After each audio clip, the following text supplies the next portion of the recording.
wanting people to listen, you can't just tap them on the shoulder anymore.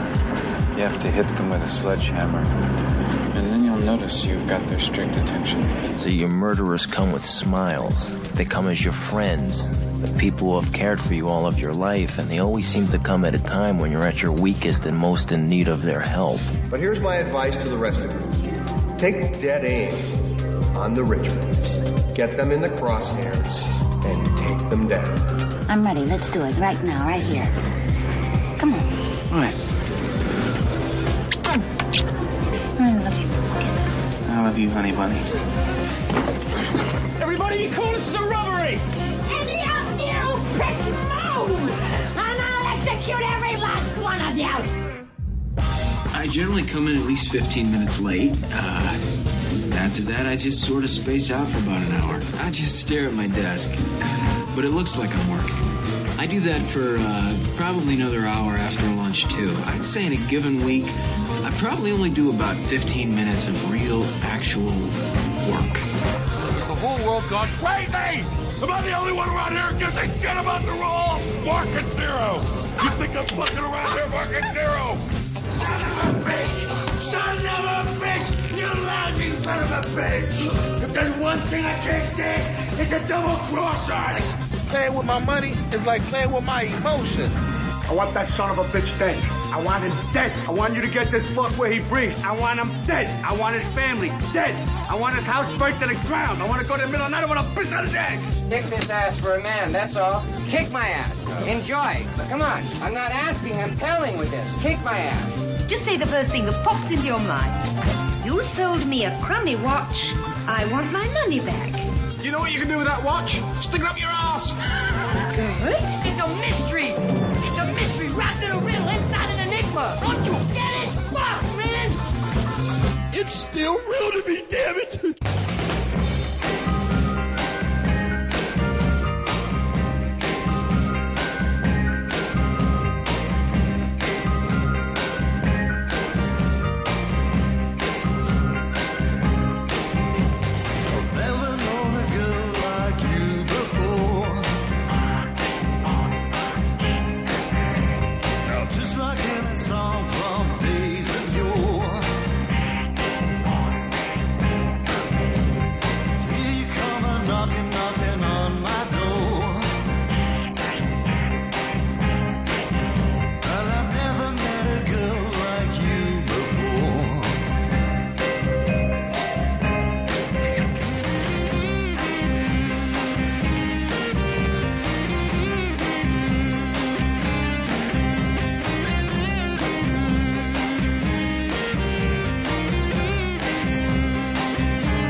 The Ron and Fez show. And when you hear that song, it can only mean one thing. Today is Rex Manning Day. Rex Manning will be stopping by here, signing copies of his new album.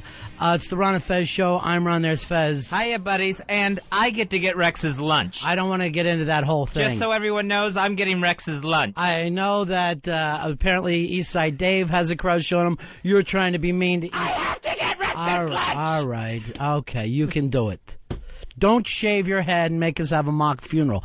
All right, Ron and Fez show. Music brought to us, of course, by Black Earl. What's happening, babies? Yeah, whatever happened to the black thing up front? I thought you didn't like it No, anymore. I did. I just changed my I don't mind. like any of them. Yeah, I don't either. I don't care for one. I don't care for fake radio voice that you only do for one part of the whole show. There hasn't been one that's what they call tickling my fancy. Right. I know your dream is to be Venus Flytrap, but today is Rex Manning Day. And if that kid's stealing, I want you to grab him and put him in my office. Superb. 866-RON-0-FEZ, 866-RON-0-FEZ. Now, Fez, I didn't know that they had done this. I caught a little bit of the Barbara Walters Oscar special last night. Now they do it 4 days before the Oscar? I thought it was supposed to be Oscar evening, like the show right before the Oscars on ABC. Now, was this the first year they pushed it back? Because I know that the red carpet thing has gotten so big, and you've already seen all the interviews. Like back when Barbara Walters used to start this, and it had to be a lifetime ago. 25 years ago. You would not be able to see movie stars a lot on TV. But now, I guess with E! Entertainment and all the extra shows, it's no big deal. Yeah, this is the first year that they've pushed it back early. But you would have thought that would have, blown up and everybody would have been talking about it. It's like you moved Christmas Eve 4 days back before Christmas. I had no idea that this thing was on last night. Yeah, well, I want to do a little contest one day and see who's more out of touch, Barbara Walters or Larry King, and just go back and forth and force them to look at themselves. I would have to go with Larry. Larry's out of his mind. Now, I was watching, he had Jon Stewart on this week pushing the Oscar things, but he kept showing clips of other people's shows. He would show other comedians doing jokes and then throw it back to Jon Stewart. I watched him last night because he had Andy Griffith, Ron Howard, and Jim Nabors on. Now, he makes a big deal about the fact that he doesn't know show prep. So whoever comes on the show, he knows nothing about. Yeah, he has no clue. And I no lie, one of the questions was to Jim Nabors, did Don Knotts make you laugh? Yes. And it's like, all right, you have a million guests on. You had Don Knotts' daughter. You had Andy Taylor. You had Opie Taylor. You had Gomer Pyle. You had Joyce DeWitt on for Three's Company. You've run out of questions at this point? Did Don Knotts make you laugh? Was he a physical comedian? Is that what you'd say? Those were the questions. He just has no clue what's going on. And then I like a lot of times that he'll have somebody on. She's one of the hottest young starlets today. The kids are crazy about her. Here's Angie Dickinson. Angie, and I'm like, what, have you been in a coma? Have you slept over the years? He did this question, too, to Gomer Pyle. He says, Jem, you were only on the Andy Griffith Show 3 years. What happened? He has no clue about a show called Gomer Pyle USMC. He loves the fact that he knows nothing about his guests, which, of course, the viewers do know. What happened? Steve, you're on the Ron and Fez show. Say no more, Maya Moore. I'm going to fuck Rex Manning in the copy room. Sorry, boys. All right, see, I've had enough of that. I've had enough of this. I just want this signing with Rex Manning to go smooth today. And if you guys keep aggravating me, I'm going to throw on AC/DC, go into my office, and start playing the drums. It's my only way of dealing, Fez. That's why you are a superb manager. You better cut it out. Superb. Stop it. Superb. Sit on the couch. Jim, you're on Ron and Fez. Yeah, I don't think it was coincidental that the Barbara Walters special was pushed up to last night because it was the last night of sweeps. Oh, so you think because she's such a big star and these big stars work out, it's better for... Yeah, okay. So he said it's the positive thing, Fez. Oh, well, okay, they gave I her don't better... think it's positive. The fact that she's 90 and getting a foot massage from Matthew McConaughey doesn't just seem to be totally weird. Why don't people tell her no? And she actually brought up to Matthew McConaughey, I understand that for 20 years you haven't worn deodorant. And he's like, that's true. Well, that's the end of our interview. Yeah, what else are you supposed to say? I'm a stinky boy. I'm Matthew McConaughey. All right, the other thing that was weird on there, she has Mimi on. What the hell is the singer that... Oh, Mariah Carey. Yeah, the Mimi is back or whatever. So she's got this 12,000 square foot penthouse, New York penthouse, which God knows what that would cost. As much as the state of Delaware, probably. 1 bedroom. She doesn't have anybody stay over. And then she has a steam bath with a bed in it that she sleeps in for her voice. Wow, that doesn't sound like it would be good, drinking in wet air all night. Or just laying in your own steam sweat. It can't be good for you. Yeah, do you have rubber sheets? Oh, I think she needs them anyway. She had those from back when she was a little weird. When she was breaking dishes and pissing herself. So I didn't even know this. Mariah Carey, 16 #1 hits, much as Elvis. She's Crazy. as big as Elvis. Yeah, and chasing the Beatles. She'll catch him, pass him up. How many do the Beatles have? I think they have 18. I think she's like 2 away. Wow. That's crazy. I had no idea. I know, I'm like Larry King here. Mariah Carey, I understand you're a singer. Mamie, what's going on with that? Is it important to hit the high notes? Do you try to stay with the orchestra when they're playing? Is that a wet heat in that bedroom? Nat King Cole. How come we don't hear about him anymore? Hey, would you rub my feet? Jack, you're on Ron and Fez. Hey, buddy. Hey, buddy. Hey, when I was watching Lost last night, they were promoting the Barbara Walters special. By the way, that fucking loss was intense last night. Always. I was a nervous wreck. They were showing Barbara Walters asking 3 questions of 3 guests. It was Matthew McConaughey, Mariah Carey, and George Clooney. And the 3 questions were, are you going to get married? The next question was, did you want to commit suicide? And the final question was, are you going to get married? She always wants everybody to get married. Everybody should get married. Because she's a person, this mummy in a pantsuit, is a person who... What did you call her? Mummy in a pantsuit. And you feel like that's fair? Yes. Okay. Is she not 3,000 years old? Yeah, she is. And by the way, it starts off, she is wearing a pantsuit that maybe Liberace passed down. This maroon sparkly thing that was like she was ready to get into the Mummers Parade. Oh, she loves a smart suit, either with pants or a skirt. She has to have a smart suit. You're going to have to help us for us that aren't gay. What is a smart suit? What does that mean? A smart suit is like a business ensemble. It's sexy, but you could wear it to a board meeting. So it makes you look smart, you mean? Exactly. Okay, sex, not sexy, smart. Exactly. All right, I'm going to be using that now. Earl wears a smart suit every day in here with his the man in black look. He tends to go with the skirt combo instead of the pants. That's why it works for him. Skirt. All right. So anyway, that's what I ended up doing as the night wore on, Fez. It was a terrible show, and I could not turn it off. I just couldn't stop because it was like watching a rape go down. It's part of Oscar fever. Yeah. It helps you get in the mood for the Oscars this coming Sunday. Now, speaking of rape, there's a story in New York. This woman, I guess she's like a day care worker or something. She takes care of kids. She's just a big, ugly heifer. You know what I mean? Just a big, thick, scary woman. And she molested a 4-year-old boy. Her defense is, he came on to me. Yeah, that he would show up at the daycare. He would go to hug her and hit her breasts. Now, if you've seen this woman, right, age 37, Kamwatli Badesi is her name, you would notice that she's all breasts. Yeah. You wouldn't be able to avoid hitting her breasts if you wanted to give her a hug. And it's impossible for a 4-year-old to come on. And just to try to describe this woman, I don't know if you're a wrestling fan, but everybody remembers Kamala. It looked like Kamala in a wig. Yeah, the kids love to see the crescent moon painted on her belly. By the way, Fez, good news. The good folks from the Hideouts, J-Dubs, sent us a couple of Kamala songs because he's got a brand new album out. And I guess they had him on the show last night or the night before. Yeah, we work with J-Dubs at WJFK in Washington. Huge Kamala fan. Gigantic Kamala fan. Loves him. Booked him on the show down at Real Radio in Orlando. Play a little, and he sent me the songs. I haven't listened to them yet. Let's see if we can make it through a minute of the Kamala tunes. All right, already I love it. Well, folks, let me tell you about my grandbaby. Hey, booty girl, I haven't seen in months. The one I call Booty Girl. Booty Girl. She's just 6 years old. And it's been almost a year since we've seen one another. Booty Girl. Yeah. Hey, Booty Girl. Now, that's a long time for a 6-year-old. I ain't gonna take up a lot of your time. So you can have a career after wrestling.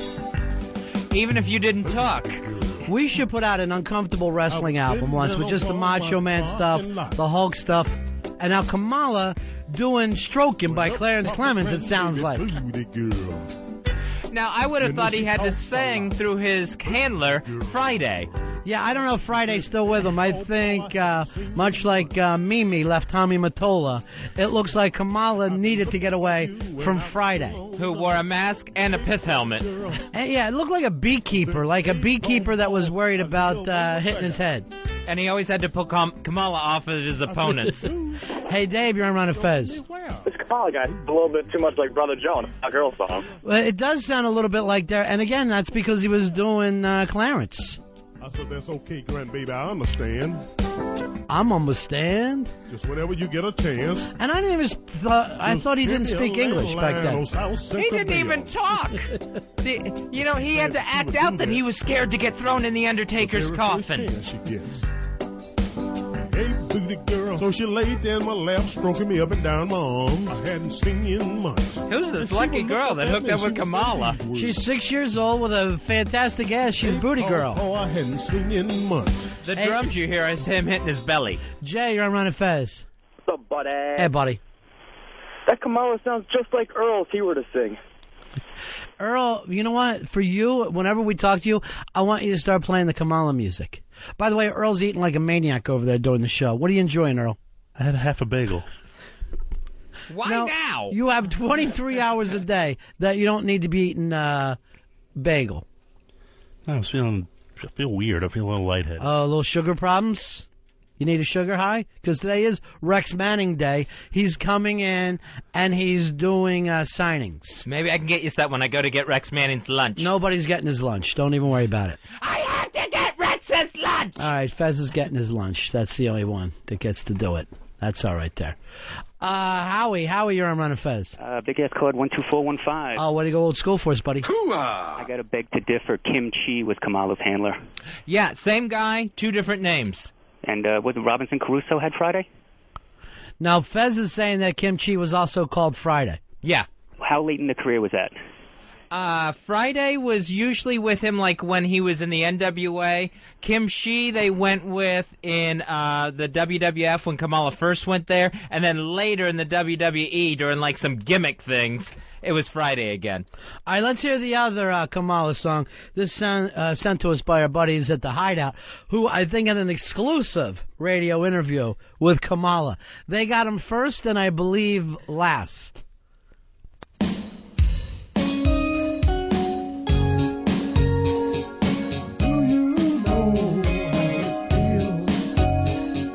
This is for all the men's out there.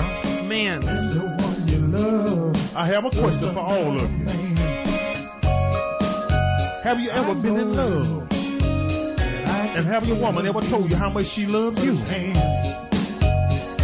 And how much she want to spend the rest of her life with you? I think that happens to all men's. Have you? All men's had to go through this. Well, I have. Nothing left. He's kind of likable, though, huh, Earl? In a step and fetch it kind of way. She was in love with another man. I hope he's still got the makeup on and the loincloth while he's singing. It wasn't too funny then. He's not. And I was so confused.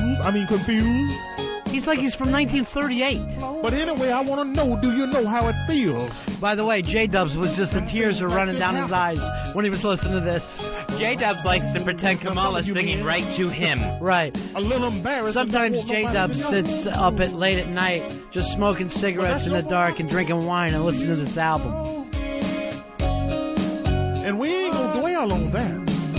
I think we got one more by him, too, Fez. Kamala, brand new album. I don't know whether he's even still using the name Kamala. I hope he is, though. All right, let's take a listen to this other song. I be stroking. Whoa. Yeah. That's what I be doing. Listen to Kamala. I be stroking. I like this one best. I stroke it to the east, and I stroke it to the west. I stroke it to the woman that I love the best. I be stroking. Speaking of stroking, we do need to get an update from Eastside Dave. Let me ask you something. 40 days without pleasure. What? He's got a long Lent out of him. That's his Lent. To make love.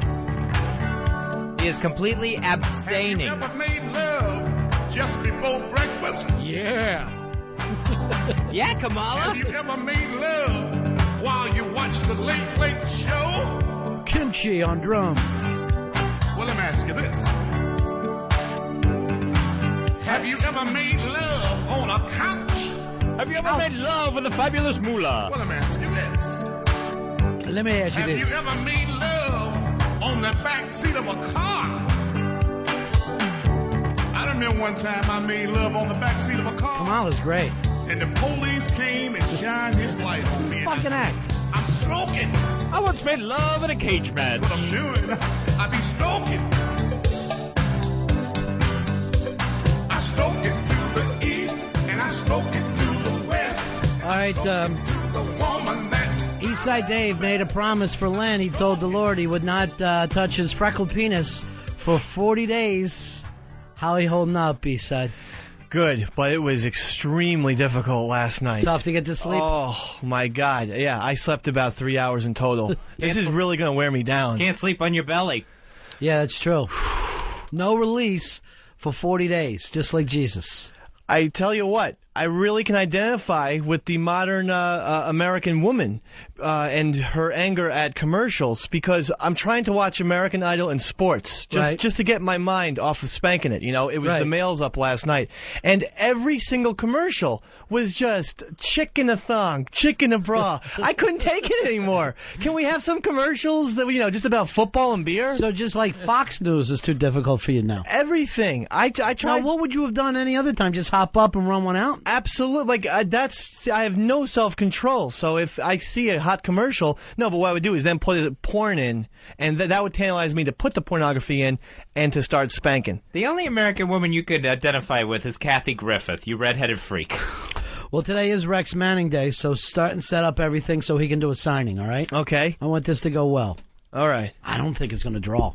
My worry right now is not going to draw, and I'm going to end up losing the record store to the big corporation record store. Here's Scott. Scott, you're on Ron and Fez. How are you, buddy? Hey, Scott. Hey, guys. Yeah. Hey, virtual big-ass card member number one. Can't do that. Does that count? No. No, it doesn't. I was going to ask Dave or you, Ron, what about nocturnal emissions? If he has a wet dream, does that count? We're going to hold that against him. If that happens to him, and again, that would be an accident, but he will have to go to Earl's church with Earl on a Sunday, and then that means that you have to pray to Black Jesus that Sunday. And I will let Earl lay his hands on me. All right. Earl, would you be able to take him into your church, or would there be a beatdown? No, there would not be a beatdown. All are welcome. It's a long service, but all are welcome. Yeah. Now, do you have a Black Jesus? No, he's actually the... Like on Good Times when JJ painted that photo, that picture? His name is Chris Rock. They're Black Jesus. He's more mulatto colored than anything. All right, so high yellow. Yeah, kind of a high yellow. All right, so that's... Is that from Joseph's side? That works for everybody. Yeah, it's a nice blend. My thing is, though, one drop rule. I still go with one drop rule, just like with Mariah Carey. Just even a little bit, you're black. Chris, you're on Ron and Fez. What's up, buddy? Hey, buddy. Hey, yo, in regards to Eastside, Yeah. fucking Harry, who? This guy's fucking a great addition. Is that right? So you're finally out from under Harry's shadow, Earl. Dave, that's got to be thrilling for you. It was a big shadow that I had to fill, and I'm thankful that, I guess I'm the Gehrig to Harry's Ruth, Eastside's the man. You know what it was? It was like when DiMaggio left the game and everybody felt like it was over. Then all of a sudden, what happens? The Mickey. Yeah, so there's always somebody new, Fez. And Harry goes on to be Mr. Coffee. Which is not a bad gig either. All right, a lot of people writing in for this. I guess the Clarence Carter stuff got them started, but they do want to hear the Black Girl song. Love the Black Girl song. Is that a possibility, Earl, or is it still a little biting for you? I love Joe. He was so accurate, except for 2 or 3 facts. All right, rock it then. I was born and raised in New York City, in a housing project way up in the hood. I dressed in dark clothing, so folks started calling me Black Girl. Oh, and they used to laugh about it, cause deep down they knew they called me that, cause I was as black as soot. I've always been a lazy man, a couch potato with a clicker in my hand. See, motivation I never had. Waited in the shadows when the boss got mad. For 20 years I never got a raise. I'm 33 and I never been late. I look busy but I'm not, I'm just walking around. I pick up some papers and I put them back down. One day I'm gonna stop paying my rent. Live in a refrigerator box, never get out of bed. I'm Black Girl, a genuine lazy bum. I'll always make it through hard times at any W.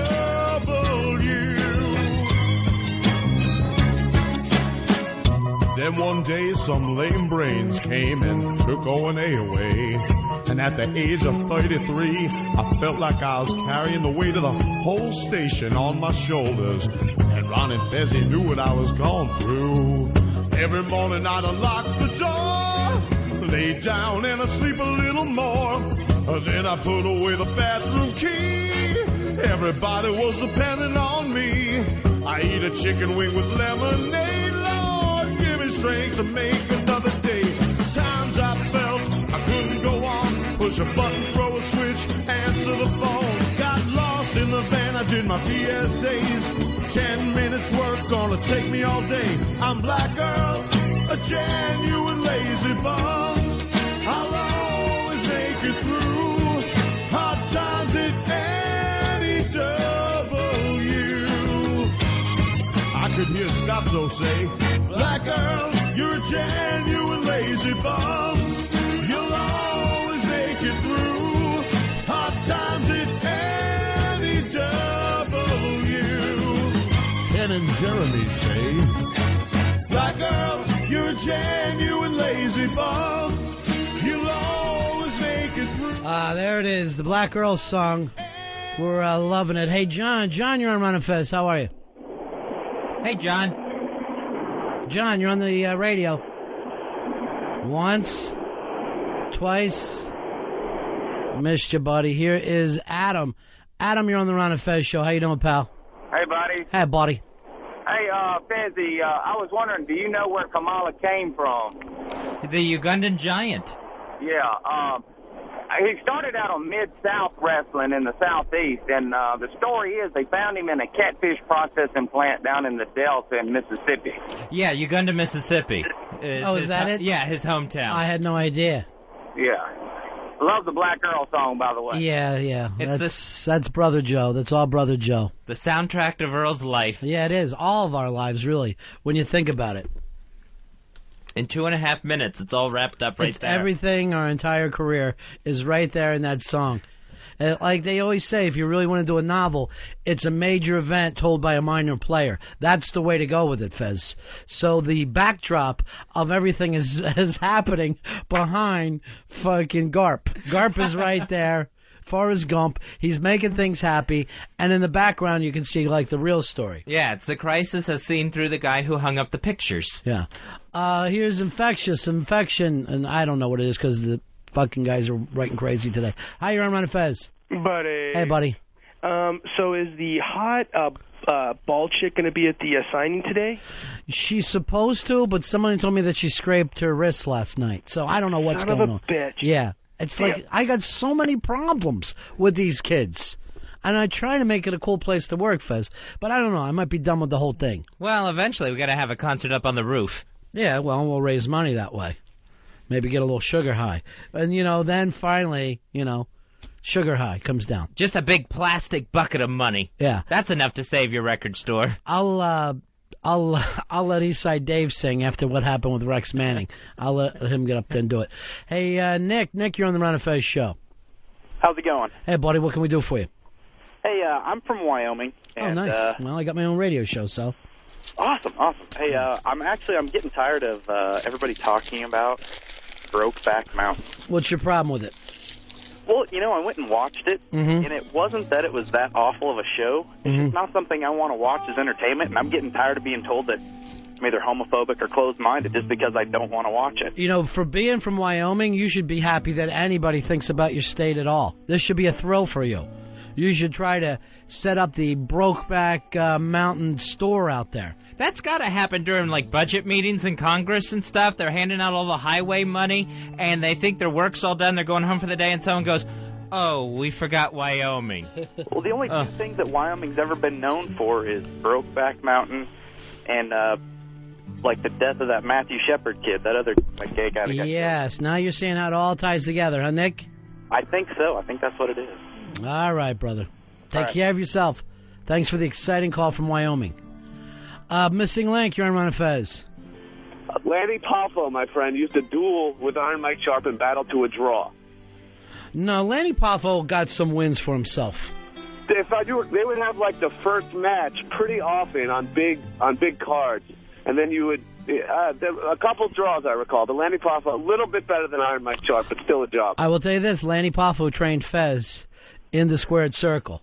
That's right. And I don't think Fez would be the wrestler that he is right now without the genius, Lanny Poffo. Yeah, I retired the Florida Ladies Championship belt. Is that right? Yes. I didn't know that you retired. I thought it was stripped. I was never stripped. I was never stripped because of lack of title defenses. Who was the woman that you used to fight all the time? You only really had one opponent. Yeah, my nemesis. I think it came in Feud of the Year one time in Pro Wrestling Illustrated. Molly McShane was my nemesis. Molly McShane, she was as redheaded as Eastside Dave. Yeah, it was like wrestling a girl Dave. Yeah. All right, you know what? We got a guest coming up, so we will take a quick break here, Fez. That's right. Coming up, Hamill on Trial. Hamill on Trial is going to be by. We got this call from Mike the Teacher. Mike the Teacher says, I'm at the knitting factory. It's fucking blowing me away. Great show. And I think he's playing it there again this week, Fez? Yeah, tonight through the 4th. That's going to be Hamill on Trial. His new CD, Songs for Parents Who Enjoy Drugs. Songs for parents who enjoy drugs. You're going to get a kick out of them. We'll be up next. It's the Ron and Fez Show. Ron and Fez, XM 202.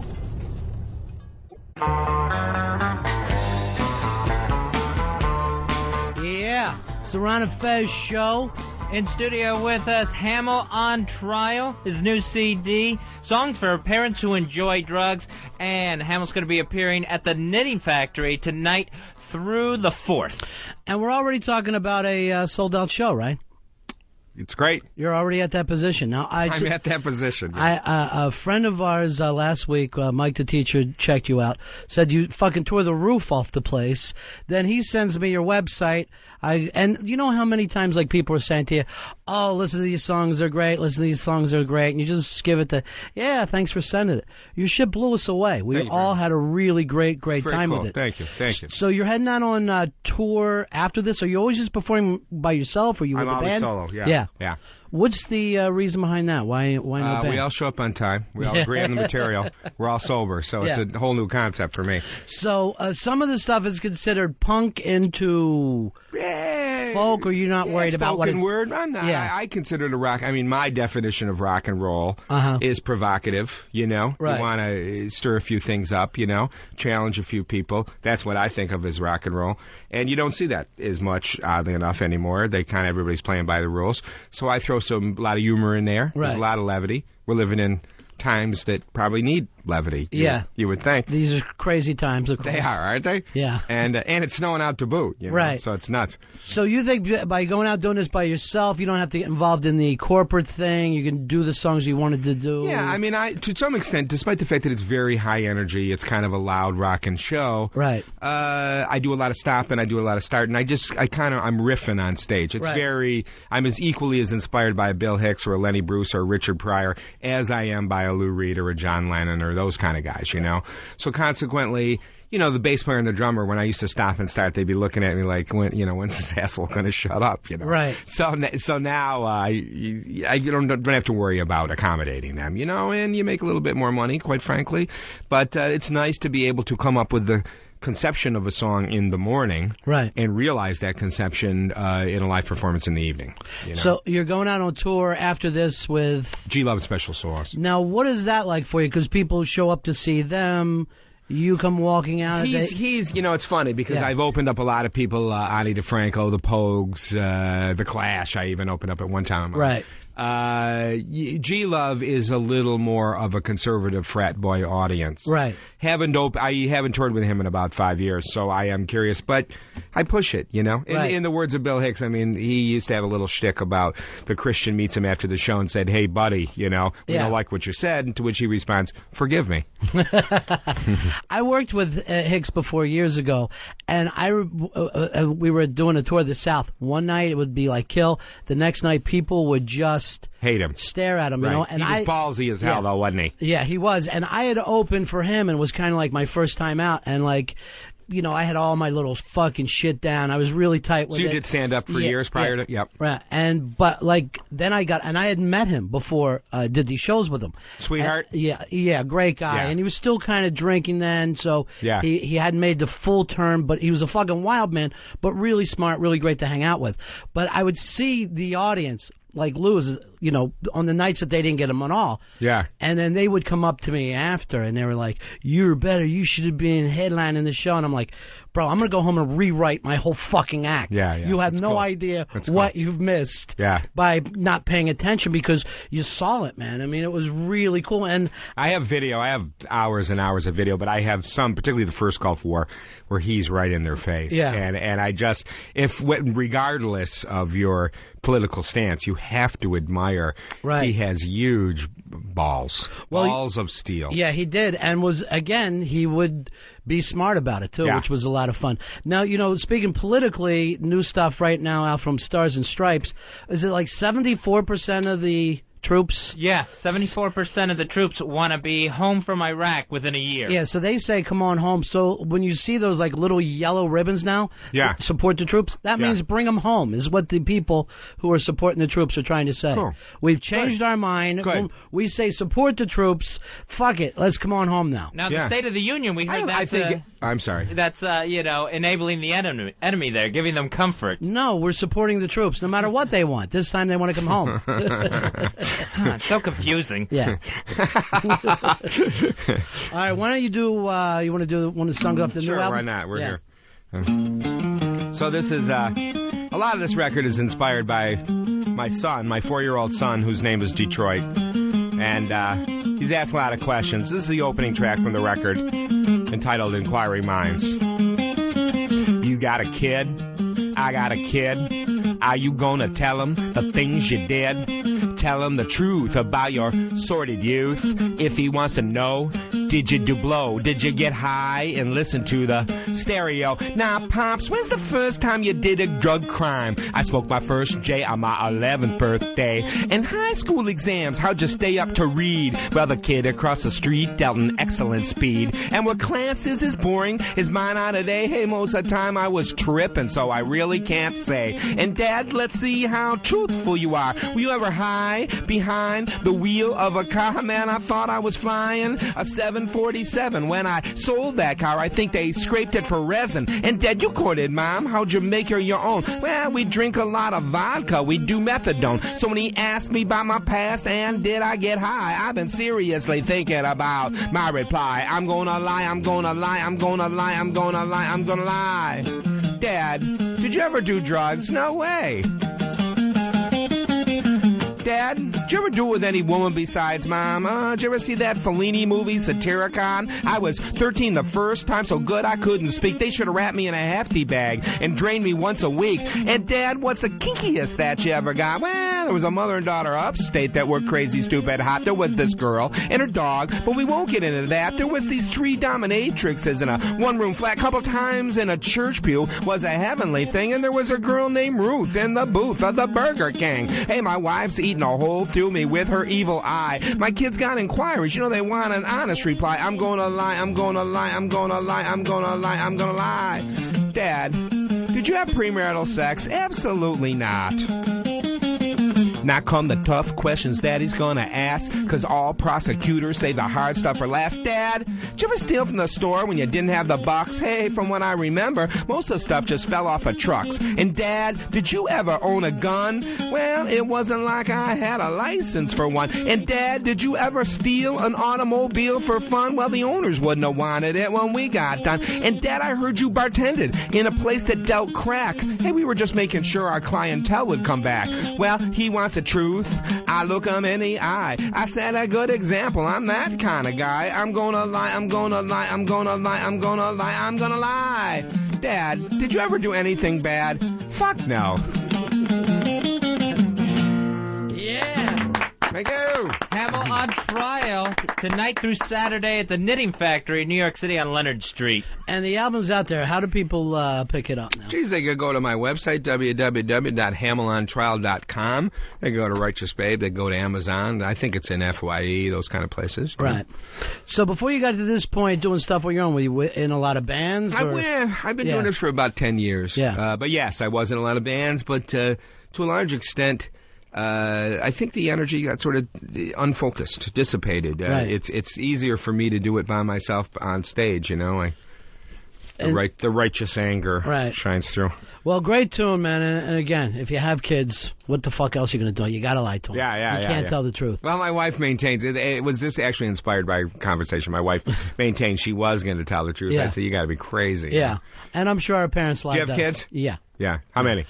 Two maniacs. 2 maniacs. Yeah. I just let them roll. All right. What else you got for us here? Well, I know you got an Ann Coulter song. Or let's do that. Why not? We're here. Yeah. You're a big fan of... No, I'm not really. No. Oh. I had read a book, Don't Think of an Elephant by George Lakoff, which talked about, and believe me, let me preface this by saying to all your listeners that, you know, I know that anybody that gets in a position of power, Republican or Democrat, have to lie their asses off to get there. Let's be frank. You know, they're politicians.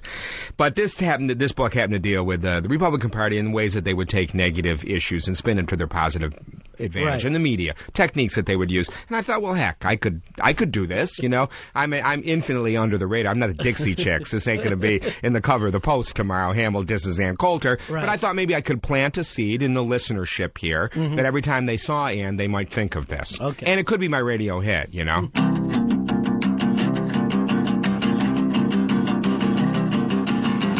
We're involved in a cultural war. The country's torn apart like never before. And try as I might, I see no end in sight. And I search my soul and I roam my heart. And when enlightened, know the place to start. Compassion, forgiveness, and communication. That would take a bigger person than me. And I'm the first to admit it, you see. So you ask me what I think, and Coulter's got a cunt that stinks. Let's engage her in debate. Let's make her deny it. Cheddar Meet the Press, announce it on Fox, and Coulter's got one stinky box. It wouldn't take much to get the country to buy it. I used to be disgusted, now I'm pissed.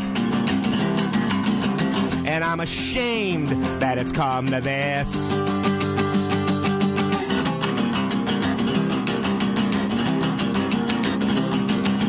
Rush Limbaugh likes to suck pig dick, swine penis for a rush will do the trick. Everybody knows Rumsfeld forces sex with tots.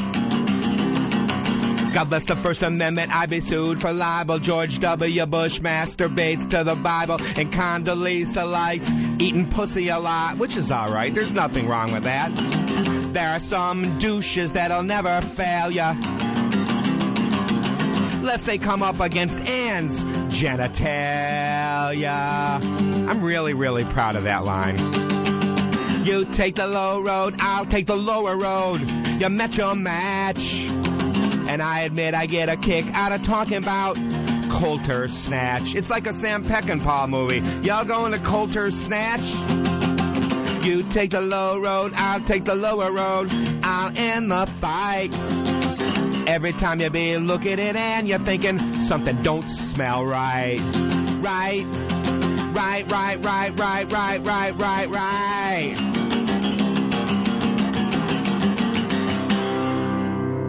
Yeah, buddy. Thank you. Hamill on trial with Ann Coulter's Snatch.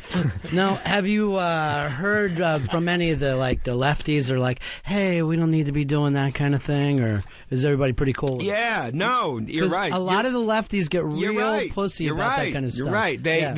I have. Yeah. And at the Knitting Factory, I definitely got from some, people I thought were like intelligent, but their attitude was, we're getting to Bill O'Reilly territory. When you're muckraking and you're naming names. But my attitude about that actually is, I just finished reading Hunter Thompson's Fear and Loathing on the Campaign Trail 72. Right. And he talks about McGovern, and he's saying he's a really nice guy, he's a really honest guy, he's a really righteous guy. Not a chance in hell this guy's going to win. Exactly. Until he learns to cheat and lie like the rest of these sons of bitches. Yeah. So my attitude is, nobody's saying this stuff. I'll say it. What the heck?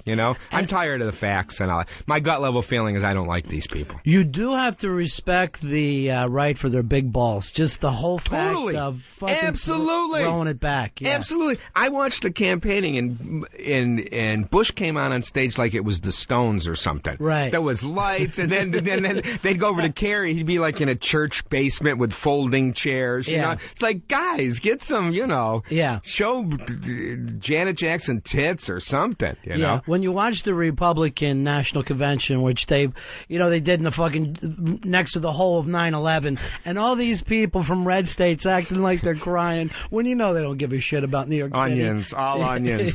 Too bad we couldn't smell. We'd see all those onions. John Waters, smell-o-vision. It is bizarre, though. So I don't even see now, with all the shit that the right is doing, that the left can spin anything back. Like, this should be a field day for them. You would think. Yeah. We need a charismatic white Southern guy, right? That's getting blown by interns or something. We need him. Oh, yeah. Back to those family values. Yeah. All right, you want to do one more for you? So sure. You go. Well, values. He said values. How about a segue? How about a segue? There it is. The segue works. So this is kids in politics. My son is more than one. He's more than two. He's less than three.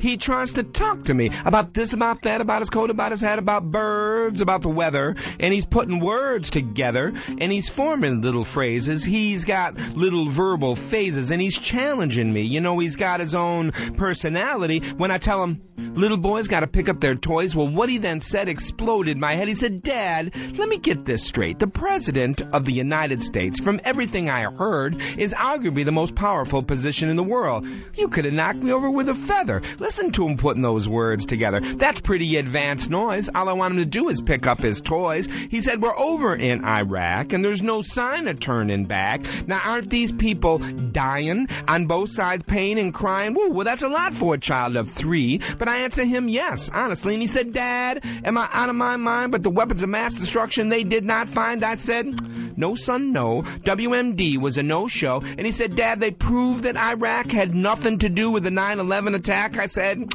I can't argue with you, because everything that you say is true. And then from the mouth of the littlest of boys, he said, Dad, I ain't picking up my fucking toys. I said, fine, fuck it. Doesn't take a lot of brains to see in this new world chaos reigns. If you can't make sense no more, take off your diaper. Take a shit on the floor. Values, values, values. Gotta love satellite radio, you know what I mean?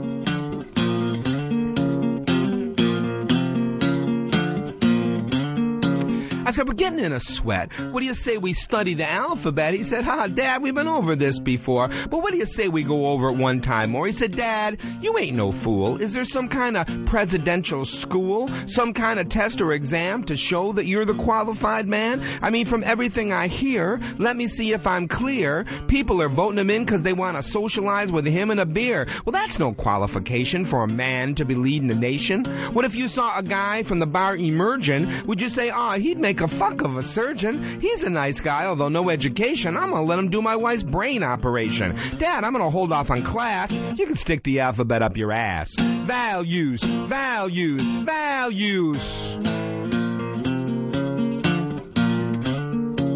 So we're down at the playground, running around safe and sound. The kids are on the slides and the swings having fun falling down. They're only 3 or 2, and they fight over toys as little kids do. When I tell my son he's got to share, when he comes up with this, all I can do is stare. He said, I'm an isolationist, Dad. That kid made me really fucking mad. I don't need him or NATO. God chose me. It's fate. Oh, values are tough to teach a child. When the president has gone completely wild, I put my kid in his room. I lock the door. I tell my wife I can't take it no more. Values, values, values. All right, thank you very much. Thank you, sir. Hamel on Trial, the new CD is Songs for Parents Who Enjoy Drugs. You can get that on HamelOnTrial.com. And Hamel on Trial appearing tonight through Saturday, Knitting Factory, Leonard Street, New York City. And out on tour with G-Love. So thanks for coming in, buddy. Thank you so much. Thanks so much for the support. Good luck to you guys. Appreciate it. We'll be right back. Ron and Fez Show. Ron Bennington, Fez Whatley, The Ron and Fez Show. XM 202. Swank. It's for the girls who want to smell like boys. Swank. Swank. Swank perfume. The perfume that makes you smell like you've been sparring with Clint Eastwood. Swank. Swank. Swank. Swank. Want to make your husband cry? Again? Smell more manly than he does. With Swank. Swank. Swank. Most people would have to go days without bathing to smell like Hillary Swank. Now you can in moments with Swank. Swank. Swank. Swank. Swank. Swank. Even if you don't have a dick and balls, you can smell like you do with Swank. Swank.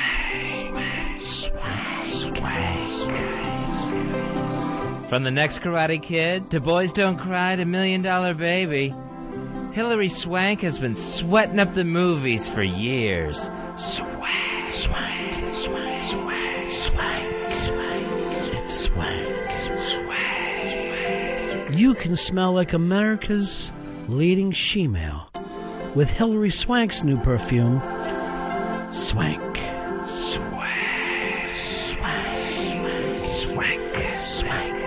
Let Swank accent your wardrobe. From Oscar gowns and jewelry to jeans and a strap-on.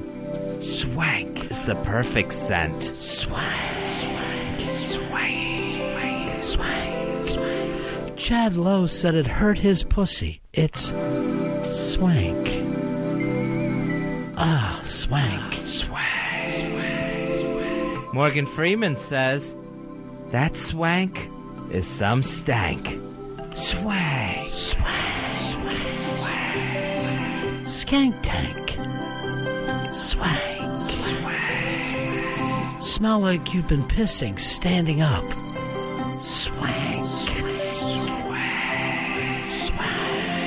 Swank. Good for your girl parts and your boy parts. Swank.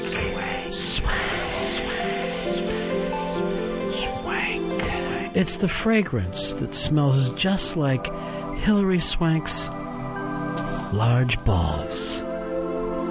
It's Swank. Swank. Swank stank. Dripping into stores everywhere. Swank.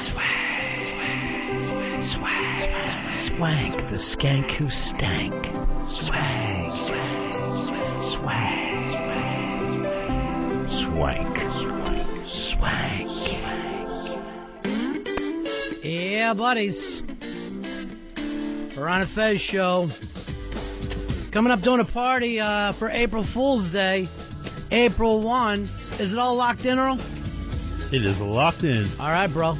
Going to be hanging out with the folks from RonFez.net at McFadden's. That's at 800 2nd Avenue between 42nd and 43rd Street in Manhattan.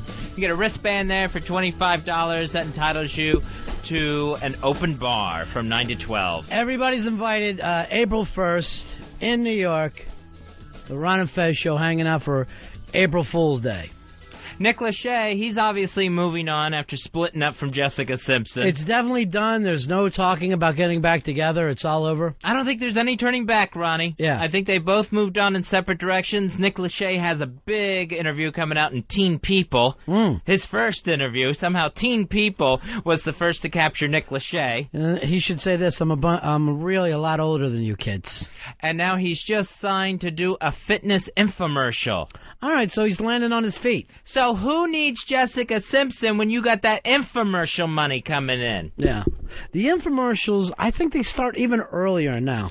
on cable than they used to. I think just around midnight they start to come on now, right until like 10 in the morning. Yeah, on your TV guide thing, it'll say paid programming, but we all know what it is. It's the infomercial. So basically, you buy that and you're on your way. You got a favorite late night infomercial person? My favorite was always Tony Robbins. Tony Robbins, the king. The king, because you come home late, you're drunk, you're broke, you got nothing happening, and he's going to turn everything around. Not just help you lose weight, but or make money, but both of them together. And find out, and he's always at a glamorous location. You know what I mean? Like he's in Hawaii or something, because things are going so well for me, you just happen to catch me in Hawaii. He's got his crap together so much that he can be at those exotic locations. No, I don't think he ever made a second thing. He's still selling the first thing that he did, which was almost 20 years ago. Yeah, personal power. Yes, you can't follow it up. It's like seeing John Travolta on TV talking about Saturday Night Fever still. You got to keep making new products. Yeah, it was always cool to see in the middle of the night a giant talking about Awake the Giant Within. That was his book. Yeah. So, and just trying to get people on the right track. Who else do you like? Smiling. Who else do you like, Fezzy? Of course, Ron Popeil. Ron Popeil, now, he really he got his start in like the 30-second spots where he would sell you real quick, pocket fisherman, but now he does the long infomercials? Yeah, one of my favorites he's doing, Showtime Rotisserie Grill. Set it and forget it. And this thing just makes chicken look even more delicious than it already is.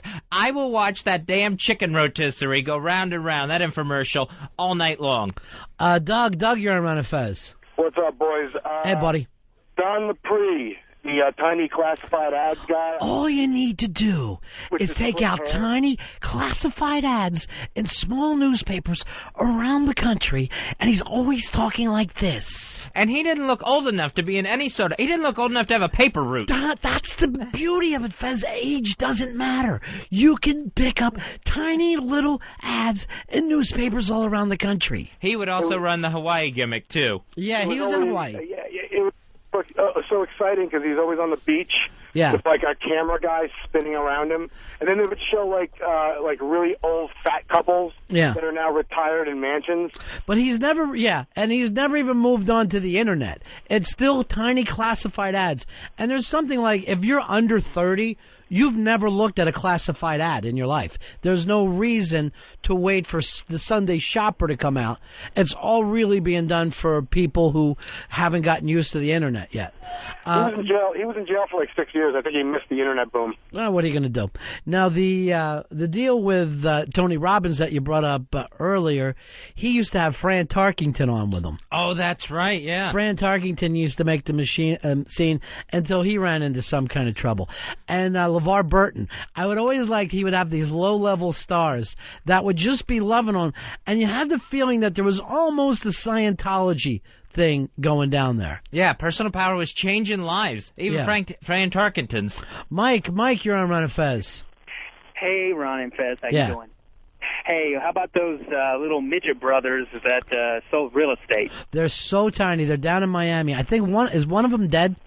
Did one die? I think one of them committed suicide or something crazy. I forget what it was. The Rice brothers. Yeah, is that who they were? Yeah, I think John and Greg Rice. No. So tiny, able to move real estate, loving life, and then they would have big blondes with them. Hey, Anthony, you're on Ron and Fez. Hey, what's up, buddies? Yeah, buddy. 492 here. Yeah. Yeah, how about Tony Little? Tony Little sells that thing that you can't even figure out how it works. The Gazelle. You're running in air. You're making things happen up there. Yeah, he did. He always used to show that big fat picture after he got in his accident. Right. He showed it every infomercial he ever did. Yeah, he grew up about 5 miles from where Fez did, and he was known as like a guy that was going for Mr. America. Then he got fat, and then he started getting involved in the infomercial game and started doing well for himself. His kids went to the school where my sister taught, the little children. Little was just their last name because these were a couple little fat F's waddling into that school. Here is, well, they're not old enough to be able to get up on that fucking air runner that he has. I remember he used to do the thing called the ab isolator? Yeah, to isolate your abs. And like a dope, I bought one. because you need it. He's so happy. Yeah, you're just so, like, I don't know what it is about that time of the day. You're just so vulnerable. Right. Because you're depressed, you're a little still buzzed, you don't have a chick with you, you're feeling fat, you might as well turn, and then here's somebody on TV who's ready to turn your life around for you, to help you get up off that fucking couch. Of course you're going to make the call. You're looking for answers in the middle of the night. Thank God the infomercials have them. Hey, Dave, you're on Ron and Fez. Yeah, buddy, that Don Dupree dude, man, he's all over the internet. Is he now? Oh, dude, I just watched him on the TV last night. He's telling people to buy CDs that are held up in escrow. And, oh, dude, it was whacked. All right, thanks a lot. So, they're always trying to... Oh, who are the people that tell you that this house sold for $450? Have you ever seen them? Somebody bought this house for $1,100, and you see like a $340,000 house there. Yeah, you'll see someone on there giving a testimonial. I was $20,000 in debt and bought this house with no money. Hey, Terry, you're on Ron and Fez. Hey, how's it going, guys? Hey, buddy. Hey, do you guys remember, I think his name was Nigel. He was a little Englishman that was, like, all coked up, and he had his little bow tie. He used to sell, like wax or something that he'd use on a car or a boat or anything. I don't even know. I can't remember. I'm pretty sure it was Nigel, though. No, I don't even know him. Do you, Fez? No, I don't remember Nigel. Yeah. He used to run around. He'd jump up and down and start yelling and stuff. It was kind of, he was, I don't know, he was on something. Now, are they all still on there, though, Fez? Have we lost any? Oh, I know one who you don't see anymore, Susan Powder. Oh, she took her infomercial into a talk show, into books. She became like this really big star for a while. Yeah, she was Stop the Insanity. Right. Yeah, with her spiky blonde, real short hairdo. Yeah. She had a kind of post-apocalyptic look about her.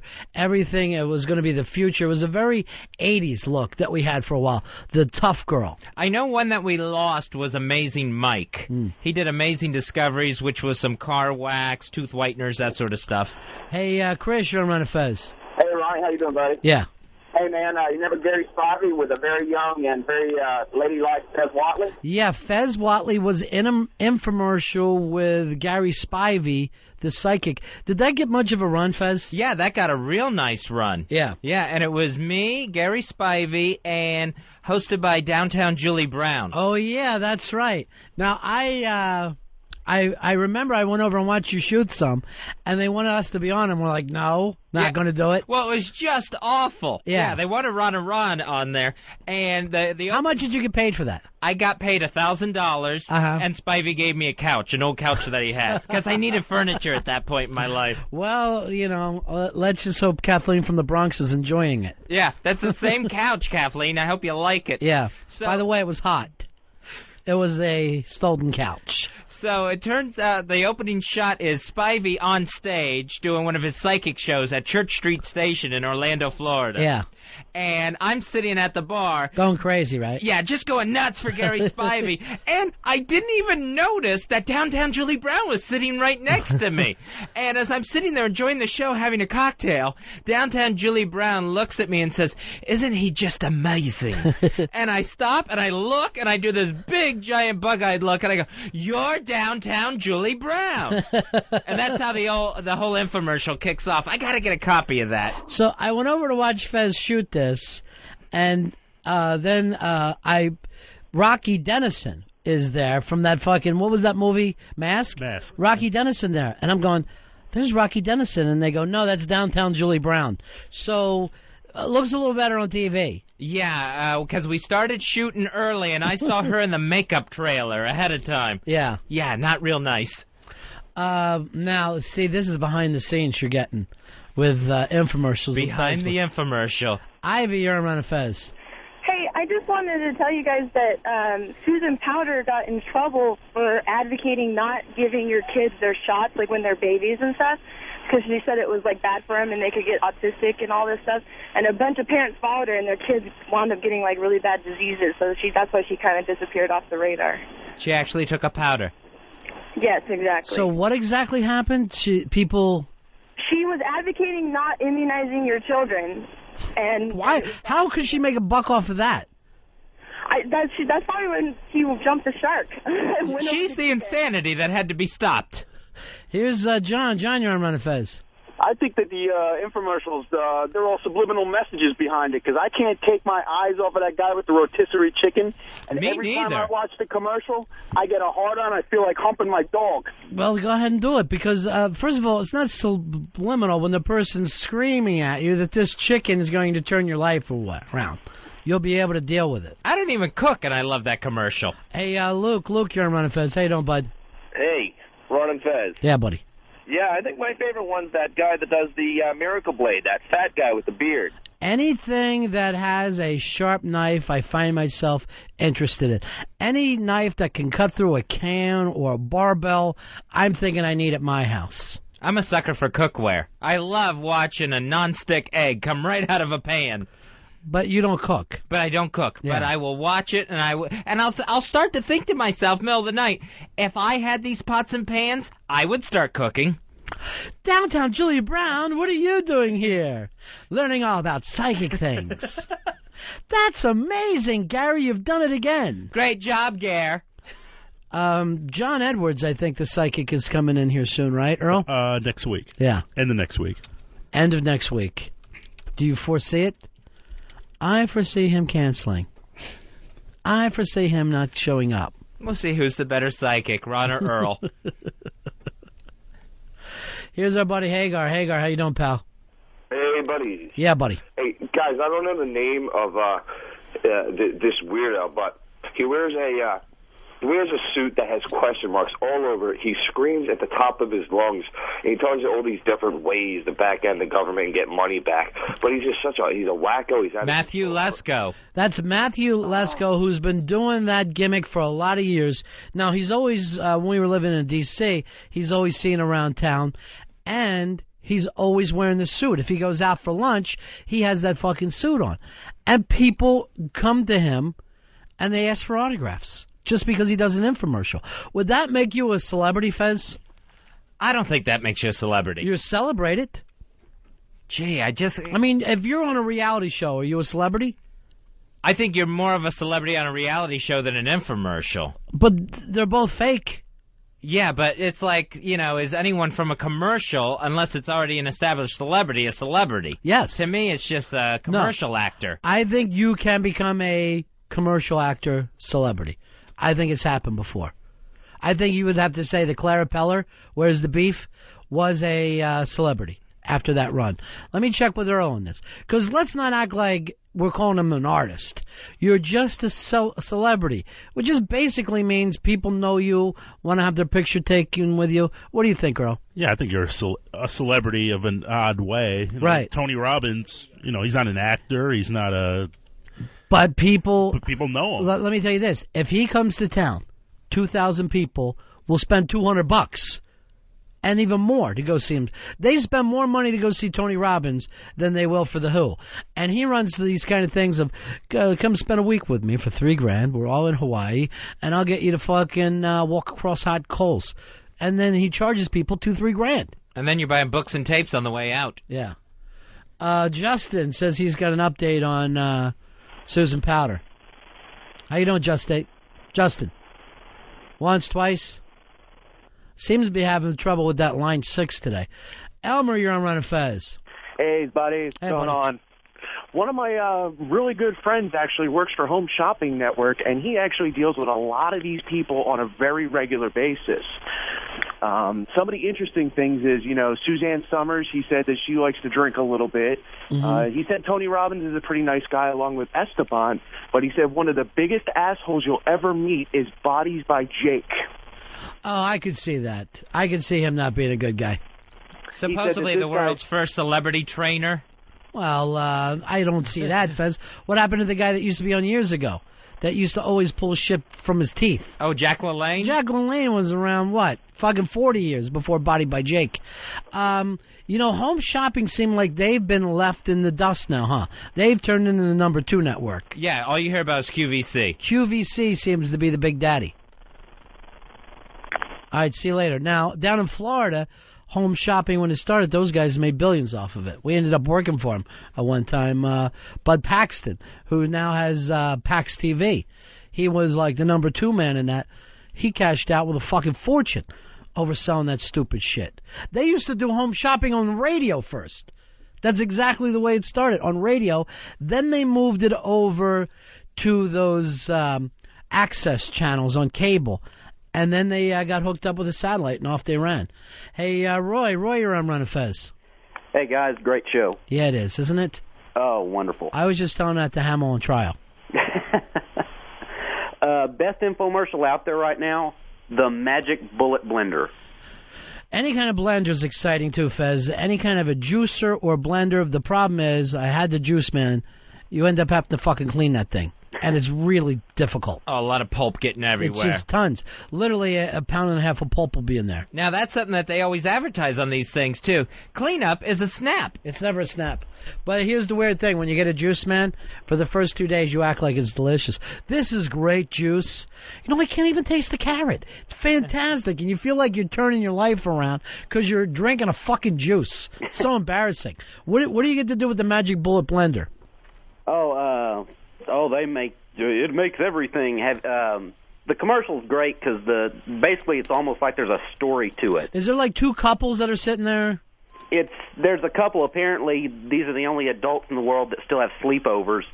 But it's like it's this man and his wife. It's this Australian dude. I know. I've seen this one. It's fantastic. And Yeah. They have these awful characters. Like when they get to making the frozen drinks. Right. There's this guy that comes in and his name is Bourbon. And he comes in and he's all hungover and he's like, "Hey guys, hi Bourbon." And then they fix him a margarita. Yeah, which is so easy with the Magic Bullet Blender. Of course. Yeah, I do. I like any kind of little story like that too. Or sometimes I don't mind if there's an audience screaming like they can't believe it, they're going nuts, and they'll be like doing this. Don't you just hate stains on your pants? Yeah, we can get rid of that. Yay! People are just fucking going crazy. Now, do those guys get paid if you're in the audience? I would think they would have to. Ryan, you're on Ron and Fez. Hey, buddy. Hey, buddy. Hey, I got a favorite infomercial, but I just wanted to let you know you got to bring back Billy Staples for John Edwards to do a little reading. I would love to bring Billy back in because Billy was the first guest ever for John Edwards for that TV show that he had that time. Hysterical stuff, too. Yeah. Hey, you ever see the guy, he's got to do his infomercials, from remote places because he's not allowed to do them in America? Gary Trudeau, I think is his name. Gary Trudeau? From Dewberry? Yeah. Maybe that's not his name. He's wanted by the feds for some kind of scam that he ran with infomercial. But he's got this book where it's like natural cures. Oh, I have seen that guy where he's up against the pharmaceutical company. Yeah, the FDA. Is what he's up against. They're suing him. But every time he does an infomercial, it's got to be from fucking Norway or something because he's banned from doing them in America. So he's a little crazy. He's got to keep moving around all the time. Yeah, I've seen him before, and I don't know how he gets away with it, but he's basically going with a whole new style of medicine for people. Here's our buddy, Bobo. How you doing, Bobo? Hey, buddy. Hey, buddy. I was thinking the thing about celebrity and doing commercials, there was an actor, Jack Gilford, and I guess he did okay as an actor, and then he did Cracker Jack commercials. And he didn't talk, and he didn't, even change his facial expression, and he became, so much more famous. As the Cracker Jack guy. Yeah, he was gigantic. Cracker Jacks, are they even still around? I think so. Cracker Jacks always look like grandparents' candy, and the weird thing about it was, it's like they didn't even try to update their look. It just looked like it should have been at the old Steel Pier all the time down in Atlantic City. Yeah, you could still get them at games and everything. Well, they tried to replace them at Yankee Stadium with Crunch and Munch. Oh, my God. And fucking people went crazy because no one ever wanted to hear, give me some peanuts and crunch and munch. It just didn't fit you. You can get a big industrial bag for $5 by giving you a toy. Yeah, but do they still have the box, the old cardboard box? No, it's like this recyclable plastic or something. Don't talk over each other. Like a bag of chips or something. Right. Yeah, it's in a plastic bag now. See, I can't go for that. I got to have the box. Yeah, you can. Even though I don't even want it. All right, thanks, Bobo. Okay, love you guys. See you later, pal. Your hand would be so sticky by the time you got down to the bottom of that box. Tom, you're on Ron and Fez. Yeah. You ever see that one with the Australian women for the natural hair remover called Nads? I've seen that. It's like some sort of honey or something that you spread on yourself and then you rip the hair out. Yeah, and they constantly wiping this stuff all over themselves. And it's just women throughout this entire infomercial, half hour, whatever it is, saying, I've got to get Nads. Yeah, I need Nads. The Nads feel so great and all this other stuff. That was pretty good. Don't any of these people realize before they name their product? Here's Teabagger. You're on the Ron and Fez show. Hey, buddy. Yeah. I've always wanted to fuck Susan Powder, by the way, but my favorite was always Miss Cleo. Miss Cleo was big for a while, and she was caught up in some kind of crazy scandal, right? Yeah, she got caught in a scam, and they were, asking for proof of her psychic abilities or something. And people... Yeah, didn't they sue her ass? Now, hold on, Earl thinks he knows about it. And I think they found out she wasn't even Jamaican or whatever the accent was. Right. You're not voodoo. You're a fucking Baptist from Queens. Stop it. She did the whole "call me now," and then like, "Oh, I'm sorry. This is just a gig I'm doing." I don't know why. I just wanted to make money. Just a carny trick. Why get mad at me? Yeah, and the Dionne Warwick Psychic Friends Network shut down too. That one's over too? Yeah. What happened there? I don't know, but she's not on TV. I think when the heat was on Cleo, they started breathing down her neck, and she got out of the biz. No, she never was the psychic, though. No, but it was her, Dionne Warwick Psychic Friends. So she was just friends with a lot of psychics. And decided to put together a network. Here's, let me go here first. Hi, you're on the Ron and Fez show. Lost you. Let's, what is it with that line today? I'm not even able to pull it off. Oh, I see. He's got it in the other room. Hey, BK, you're on Ron and Fez. Yeah, hey, how you go? How you doing? Hey, buddy. That big fat guy who wears the floppy chef's hat is just the biggest dude. I don't know him. Do you know him, Fez? Is that Chef Tony? Yeah, I think that's what it is. He's got like knives and a miracle chopper or something like that. Yeah, he's just absolutely painful, and I wind up watching him for half an hour and wind up just getting pissed off and want to throw something on my TV every time I see him. So, all right, thanks, brother. All right, thanks. Order the knives. Yeah. That's the only way that you're able to combat them. That's the only thing you'll be able to do for yourself. That's how you break the spell. Hey, Greg, you're on Ron and Fez. Hey, boys, good afternoon. BAC 74571. Hooah! I've got 3 magic bullet blenders as a result of my wife watching that commercial. Loves... Now, and you know what? It's a difference. If you buy the regular one from TB, it doesn't come with the juice blender part. Right. Now the ones that we ordered come with the blenders, so I'm out $300 with 3 machines just sitting in my bathroom. You don't like them at all? They're all right, but you get 3 of them. What am I going to do with 3 of them? I guess have a party. Oh, at that point, you could open a bar. Here is Tony. Tony, you're on the Ron and Fez show. How about the Floby boys? I can save hundreds of dollars on haircuts a year. Yeah, that was something when the self-haircutting craze was big, and that was a vacuum cleaner to pull your hair out. Oh, my dad was caught up in that self-haircutting craze. He used to line his boys up in the backyard, and we would all get just the worst haircuts ever. What did he have, Floby? He didn't have the Floby. He had, like, this roundish plastic thing with, like, 2 different sized blades on either side of it, and you would comb it through your hair and cut it that way. And then whatever he messed up... Oh, yeah. It was like a razor comb, right? Yeah. So as you combed it, it slit into your hair and was supposed to thin it. Yeah, and it was and he would be done with us, and it would be so uneven. Then he would break out the comb and scissors and try to fix the mistakes he's already made with whatever this plastic thing was. Yeah, I mean, if a barber's not using it, why would it work for you at home? It looks like something you would use to fucking help with your dog when he's shedding. I got caught up in one of those self-hair gimmicks. What's the name? Jervis from The First Survivor. He was shilling this thing. It looked like a ring blade that you put on your hand. Yeah. And you would just put it on your hand and scrape it like this. You know, scrape it almost like a comb action. Right. I bought one. It is the cheapest. I just felt so... You thought it was better than a razor blade to have It does have razor blades attached to it, but what they don't tell you is it only has 2 blades attached to it, and everyone now uses at least 3. So it was basically you rub your hand with a ring blade instead of just shaving it normal. Yeah, it was like almost in the action of combing your hair back. And it was. I just got completely caught up in this really bad gimmick. He was like, and it was freaking Jervis from Survivor. A celebrity, Fez. I claim Jervis is a celebrity. Hey, Mike, you're on Ron and Fez. Yeah, how about that spray-on hair for bald people? Now, the spray-on hair, I think they got that from, like, TV or movies because it can work there because your eye doesn't see everything. But in real life, you would know if your friend had sprayed on his bald spot. Yeah, you would see, it's like if I was sitting across from somebody and we saw Earl with a big spray painted thing on his head, you would see paint. Now, I think you might be able to get away with it if you were, like, posing for a photograph. But in real life, it's never going to work for you. You either got to shave down or embrace your baldness. You get to go either way because none of the other stuff works. Here's Dan. Dan, you're on Ron and Fez. Hey, how y'all doing? Yeah, buddy. Hey, y'all seen the one with the big fat guy on the little giant ladder? He climbs up on it and starts shaking around. I haven't seen that, Fez. You? I know. I got to check this out, though. That one's hilarious. It's all the time. The guy weighs like 500 pounds. He climbs up this big ladder and shakes.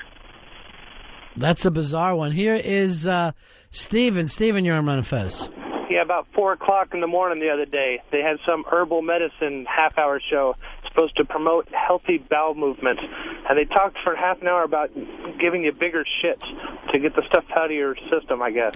Radio gets caught up in that kind of stuff, too, all the time.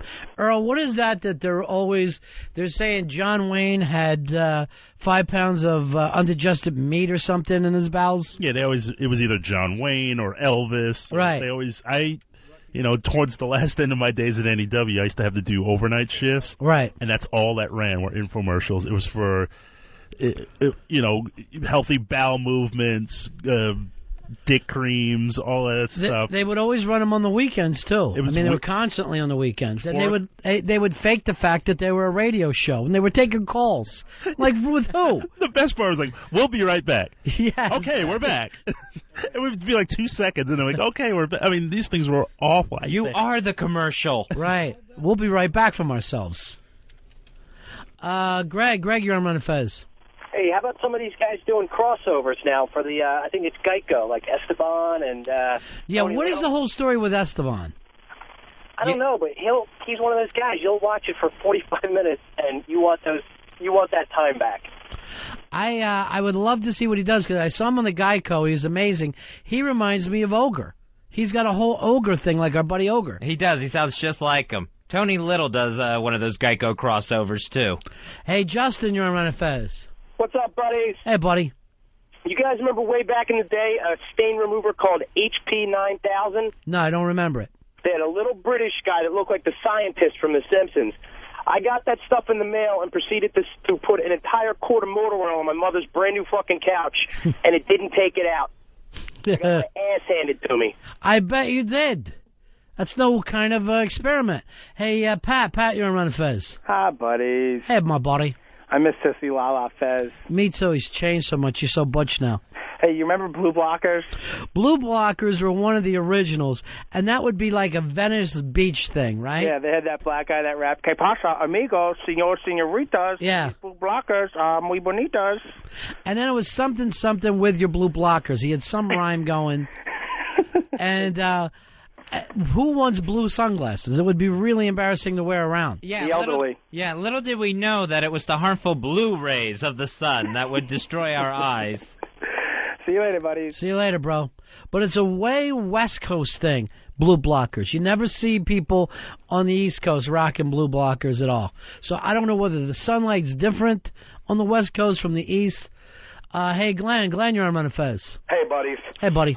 Home rate painting system, where you suck the paint into the roller and it automatically expelled it. Oh, yeah, no drips. Roller, dripped everywhere. My friend got ripped off on that one. Now, it says in the infomercial there's no dripping. Oh, it doesn't on the infomercial. You must be doing something wrong. Yeah, that's It right. works perfectly there. I bought some sort of hook system where you could take plastic hooks. If you're going to hang stuff on your walls, you got this, hot glue gun. It heated up these plastic hooks, the adhesive on the back, and then you stuck them on the wall, and they'd last forever. Right. And you could hang anything you wanted on them. So I got the thing, started hanging up stuff. Middle of that night, I'm asleep. I'm hearing things fall off the walls left and right, and all I had was big glue stains, big glue circles, where every one of my miracle hooks were. And you thought miracle hooks would make your life easier? Yeah, that I didn't have to drill holes in the wall. You got any more of those miracle hooks? Yeah, I do. Why don't you do this? Go home with one of them, glue it up on the wall, take a rope, tie it around your neck, put it on the hook, and fucking choke yourself, you rube. Because your life is just, you're walking down the midway like a rube. That would be the one time it worked. Mark Mizark is ready to fucking call you. We'll take a break. We're right back. Ron and Fez Show. Ron and Fez. XM 202.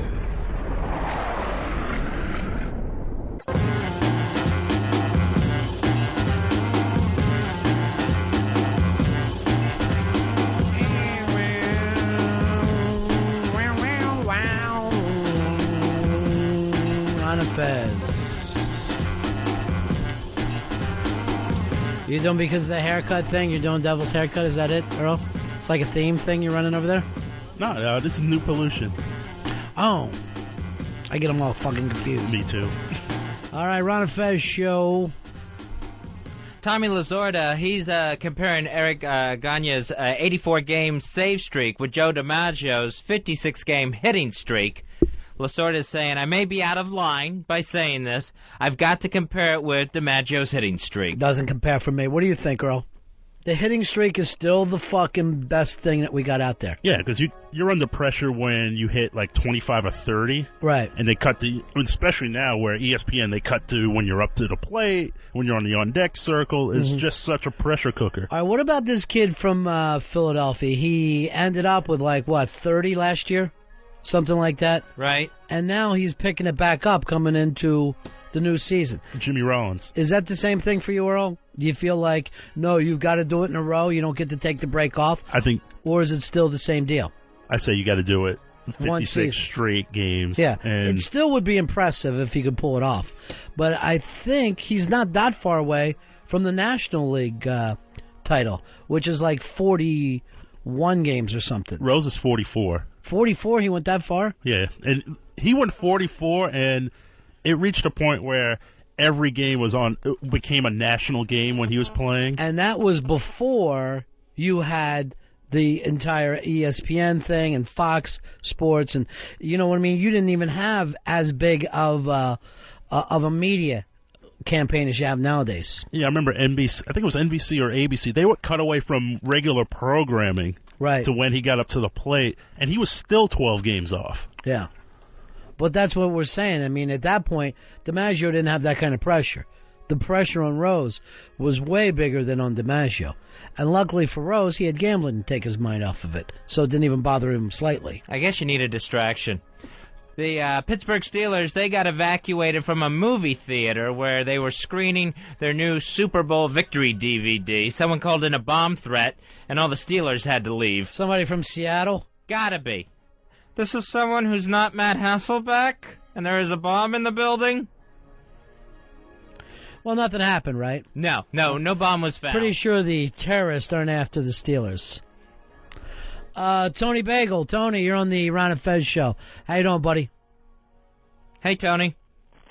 Hey, I missed the Amazing Race, Fez. Me too. He was voted off first week. I believe it'd be harder for Jimmy Rollins to do it in two different seasons because he was hot, and now with the downtime, who knows? He's still in the zone and all. He says he's going to go for it. No matter what happens, he goes, I'm fucking coming out of this. Gunning. You won't see me walking. I'm fucking swinging at every third pitch out there that I have to. Every third strike, I'm going to be fucking whiffing it. I still think it would be an amazing feat if the guy could pull it off. But Earl's right. You don't even have to look at this for another 10 games. But they will. If the kid goes 3 games in, it's going to be a fucking media circus. Even though it's really not the same thing as doing it all in one season, it's still a hell of an accomplishment. Either way, it's a great record. I do think the best in sports. I think the best one in sports that there is. I agree. It's a lot harder than the Fez record. Yeah, I'm not overly impressed, Stephen, with the... You don't think 400's harder? Well, 400 isn't a record. 400 is just a place to get. Yeah, that's true. You know? None. But out of all the records that are still out there that can be achieved, because you really could get DiMaggio's record. I mean, it is achievable. I just don't think it's going to happen. I don't think it's going to go down. Here's Paul. Paul, you're on Ron and Fez. Hey, guys. I miss Transit Strike Earl. Yeah, he's best. Cold-footed. I want to talk about Jimmy Rollins. I don't want him to get the record because if he did, we'll have to deal with J-Ro having the greatest record of all time in baseball. Are they starting to call him J-Ro? Yeah. Yeah, I don't have time for that either. Not good. Yeah, I don't want it at all. And Earl, you're against it because he's not a Yankee. And Earl believes that every record should belong to a Yankee. And DiMaggio is just such an icon. But that's his one big calling card, the 56 game. Right. But you know what? You think any kid out there knows who DiMaggio is? You might as well bring up Cy Young to him. He has no idea who DiMaggio is. So if it gets close, they'll go after it. Like, I forget who Rose beat out in the National League, but the guy hadn't been heard of in like 35 years. And then they start bringing him out to the ballparks, and he's waving and having a hell of a time. Hey, Joe, you're on Ron and Fez. Yeah, how you doing there, buddy? Yeah.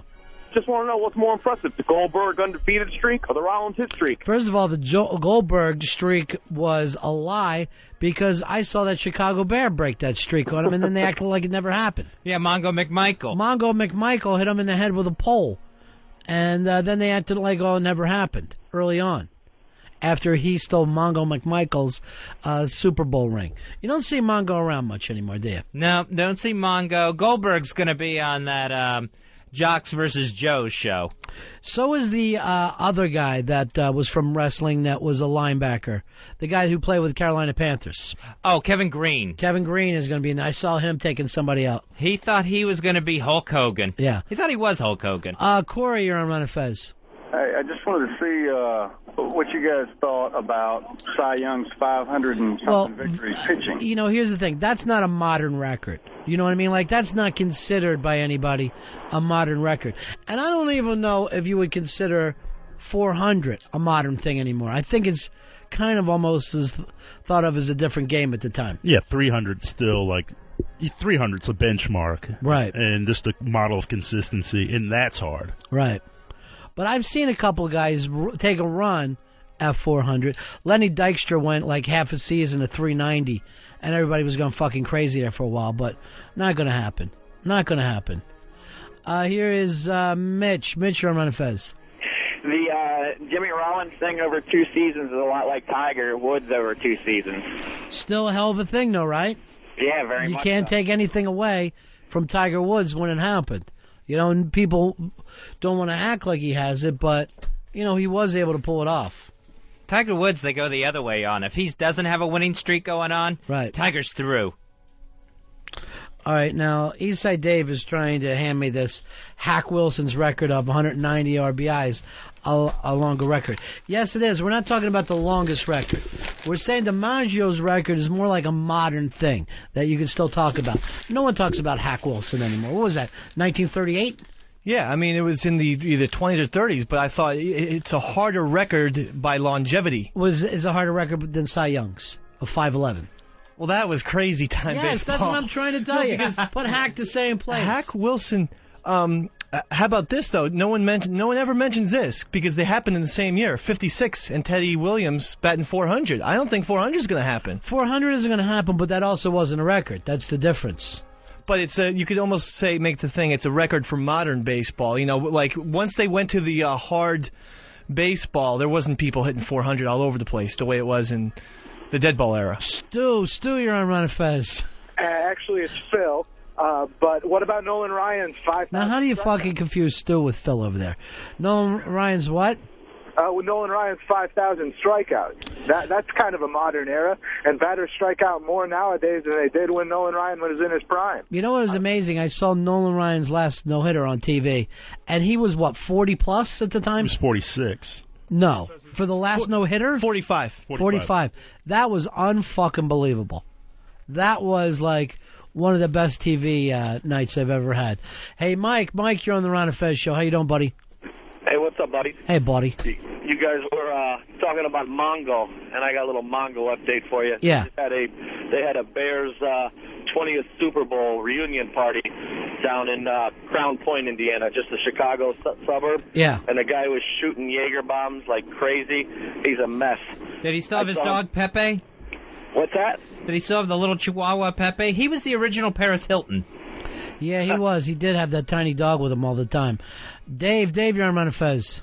Hey, what about Cal Ripken? Who's going to break his record? I mean, is it even possible to break that record? Let me just tell you something about Cal Ripken's record. Like in school, in baseball, I've never been excited about an attendance record. The fact that the man showed up, I am not overly enthused about. Wow, I don't know. That's a long time to be going, though. Yes, but not going hard. I had the feeling that if he really slid more, dove more, he would have gotten hurt like a ball player.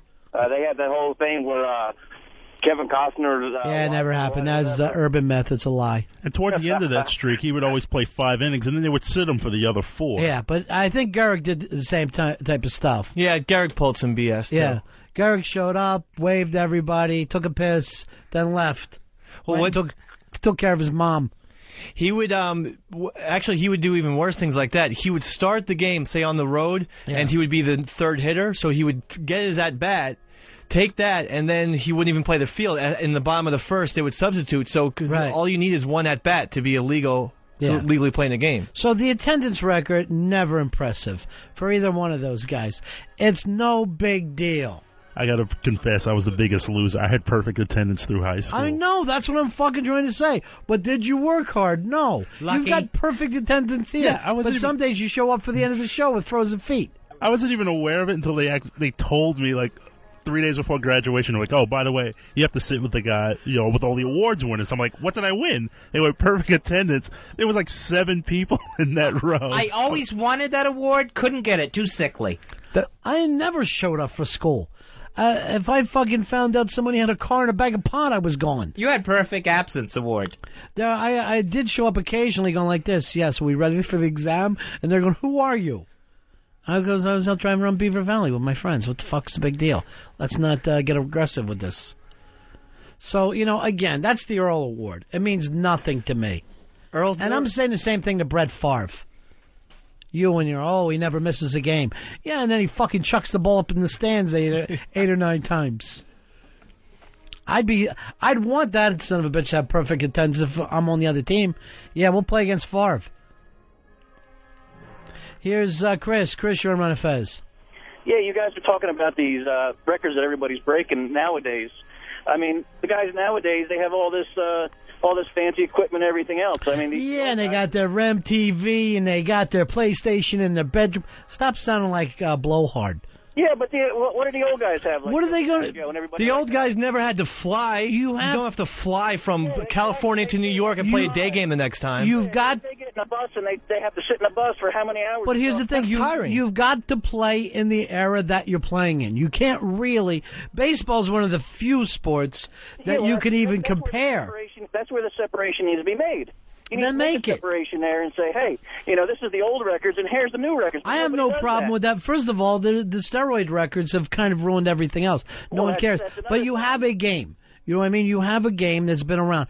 And in baseball, you can compare more than you can to football. Look back at games in the 1950s, and it doesn't look anything like the football we have today. Not one of those guys would be playing right now in the NFL. And none of the linemen, the linebackers, it's ridiculous. And their careers nowadays they have all the equipment they can work out and everything else. I mean, it's such bullshit. It isn't bullshit to fucking use the equipment of your era. That's insane to say. You also got to remember the rules in football were much more lax. You could cheap shot a guy, you can clothesline a guy, you could practically kill a guy. Right. Before you got suspended or kicked out. That's because they were in no kind of shape.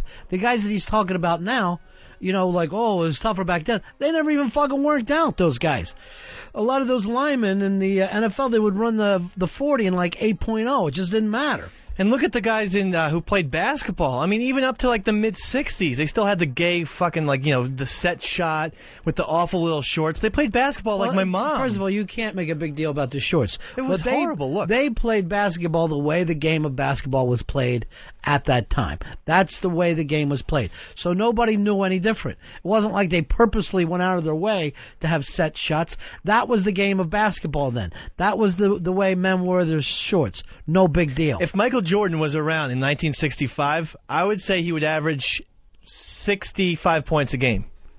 Minimum. He wouldn't have been allowed to play. Why don't you do this, Jackie? Get yourself a fucking time machine, put him in it, and prove your point. What does that even mean when you bring up shit like that? Are you taking away from Wilt's record of 100? Absolutely. The fucking guy had to go around. You know, here's the other thing what they had to do in those days. Wilt Chamberlain, as big as he was, I mean, it was 7'1" when nobody was even 6 foot. He also had to, after every game, run out to the airport, stand in line like everybody else, and fly fucking coach to the next game.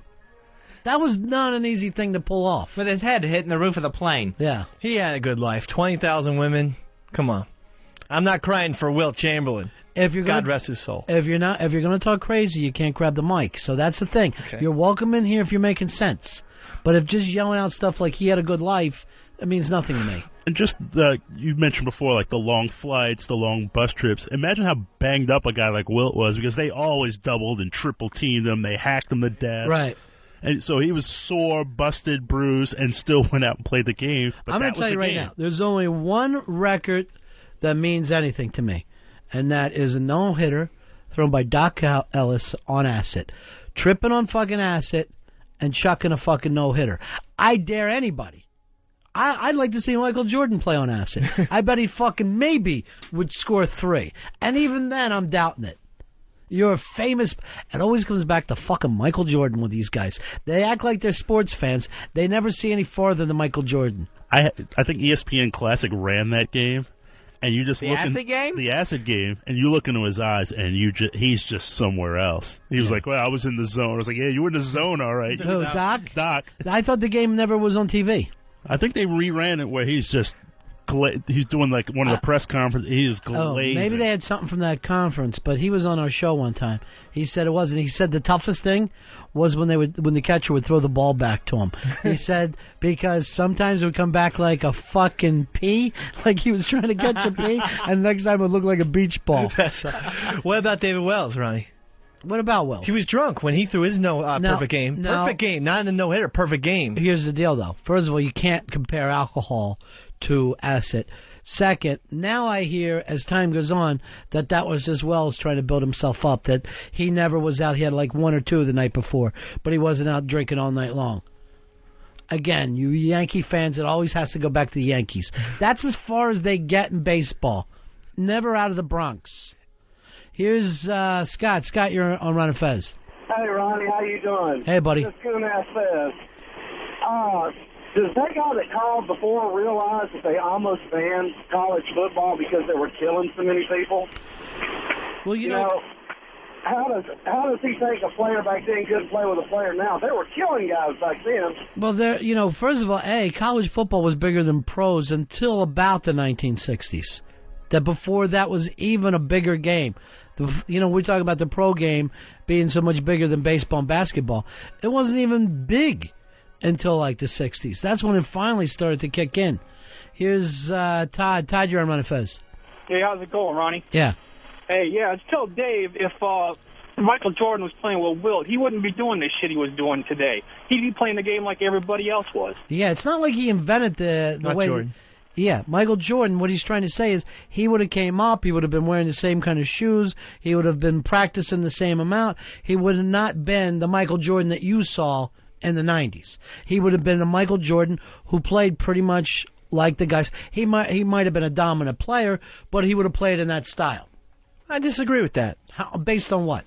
I just think he would have, been slant 360 and jumping from the free throw line. He wouldn't have known to. Yeah, and he'd be wearing old fucking Converse, because he had to stand on the backs of the people that came before him. That's the fucking point.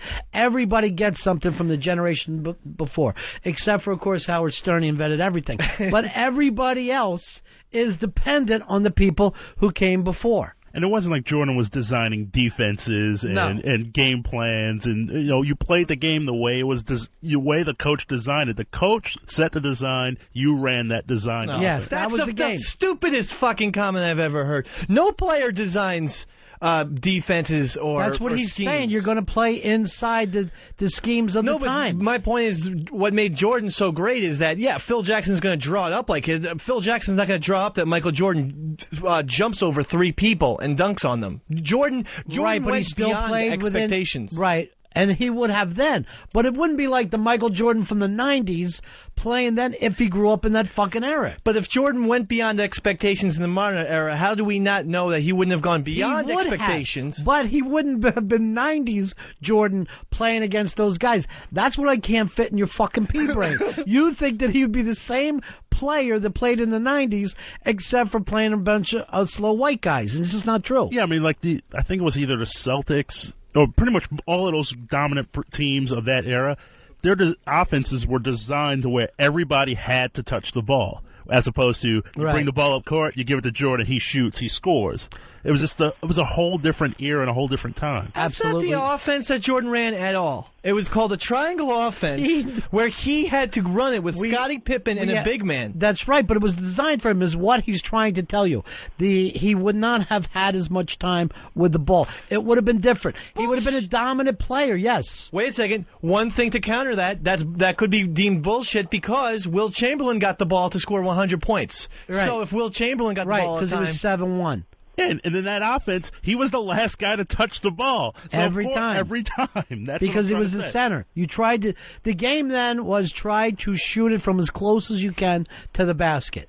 I know you fucking don't watch ESPN Classic. You want to sit down one night instead of jacking and watch that. Brian, you're on Ron and Fez. Hey, Ron, I wanted to ask you if you think that the hitting streak record is bigger than winning 7 Tour de France's in a row like Lance Armstrong did. The thing is, and I know you're probably a big Lance Armstrong fan, I can't get excited about a guy riding a bike.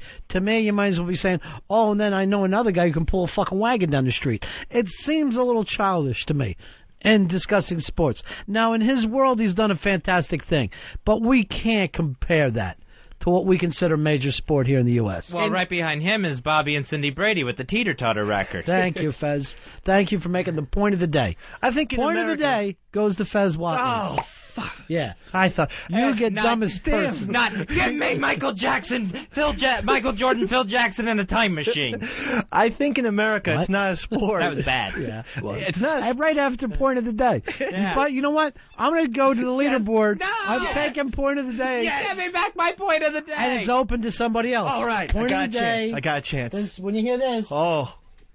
Okay. It means point of the day is back open again. Yeah. I have my point. One point that I'd like to make for point of the day is, in America, we don't really consider it a sport unless it has a ball. So the bicycling, the running, while huge sports in other places, not so much in America because we need a ball. What about football. boxing? We fucking need we need a ball. Sports dying, Mr. B. That doesn't mean it's not a sport. And you know what? At one time, it was the only sport. There was 2 sports in this country, really, that were big. Boxing and fucking horse racing. Those were the 2 sports. Neither one of them had a ball. Both of them you can make big money on. Yeah, I remember, was it Jack Dempsey versus Gene Tunney drew like 70,000 people at Soldier Field in 1924, and this is at the height of Babe Ruth. Right. It was huge. Yeah, and so did the Yankees, though, too. No one's taking anything away from your beloved Yankees. You know what I'd like you to do? Name another team. Name a National League team, and I'm going to give you 5 minutes. Chicago Cubs. I was going to give you 5 minutes to come up, so all right, you picked it up. Teach that kid about going with a bit. Sorry. Teach him about going with a bit. That's the next lesson. Yeah. Setting up a guest and going with the bit is the 2 things he needs to learn today. John, you're on Ron and Fez. Hey, buddy. Yeah, buddy. Hey, DiMaggio's brother caught the ball that ended his streak, and he had to have hated him for doing that. Well, what are you going to do? You're playing a fucking game. Hey, what about Don Larson's perfect game in the World Series? Well, that's a hell of a thing, Yankee fan. I'm not a Yankee fan, but you got to give it to him for that. Yeah, I give him all the credit in the world. No one's even come close to it. But you know what? Maybe if I'm playing for the fucking Yankees, I'm pitching for him, I probably would have given up 2 with that fucking team. I just get tired a little bit of hearing constant Yankee chatter. I know you guys love that team, but there's one team in baseball, and then the Washington Generals is the only way you guys think. Yeah, that's pretty accurate. It's not difficult. I want you to understand this. It's not a difficult thing to be a Yankee fan. Get that through your head. Well, here's the thing. I was born in 1977. I grew up in the 80s with the bad Yankees. Everybody acts like they jumped on the bandwagon at the wrong time. Well, it's amazing to hear every Yankee fan tell how they have suffered. Right. How many 26 world championships? Oh, how you have suffered. DeMo, and you're on Ron and Fez. Yeah, I think the best record out there is Joe Willie Namath when he wore a fur coat and 2 hookers in the sideline of a game. No one else has set that record but him. First of all, you can't say enough nice things about Joe Willie. I'm going to take my attack off of New York and say all nice things about Joe Willie. Vincent, you're on Ron and Fez. All right, you know what? If you can't turn your radio down, no, can't be on. Jerry, you're on the Ron and Fez show. Hey, you guys are the best entertainment on the radio, bar none. And I miss fatty pneumonia.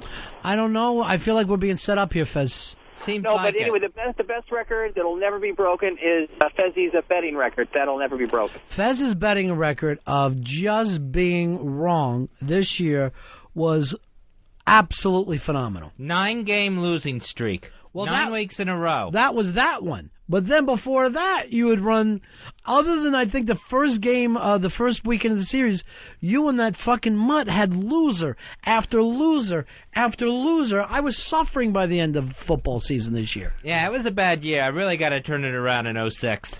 I had already talked. I'm telling you right now, there's no way Wiki will permit it. I talked to him about it, and he's like, I don't like football. And I go, I know, but sometimes it's fun to talk about. He's like, I don't know.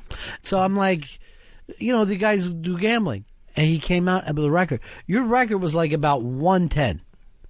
It's now become the Watley line. If you're betting is under 120, it's the Watley line. I got week 1, the Wisconsin Badgers. Here's TJ Swimmer. You're on the Ron and Fez show. Hey, you guys are comparing heroes from different sports eras. The next Rocky movie is going to have Rocky coming out of retirement to fight the current heavyweight champ, and he's, what, like 50-something? Well, how old was George Foreman when he made his comeback? Late 40s? Yeah, about that. Yeah, How old was Holyfield when he retired? Man, I don't even know if Holyfield is officially retired. I'd say he's about 41, 42, though. He's not being allowed to box. box. Up there. Yeah. And it's a shame because Holyfield was a hell of a fighter, and they just, you know, it's one thing when you hang around too long. Let's say Jordan. It was kind of rough to watch him when he played with Washington. But when, you know, he didn't turn retarded from it. You know what I mean? That's the sad thing about boxing. You can love a guy and then watch him turn retarded on you. And have his ear bit off. I saw his last fight that he will fight in New York City because he's not allowed to fight in New York anymore because he is becoming so retarded in Madison Square Garden. And he just got pummeled. Oh, my God. Right.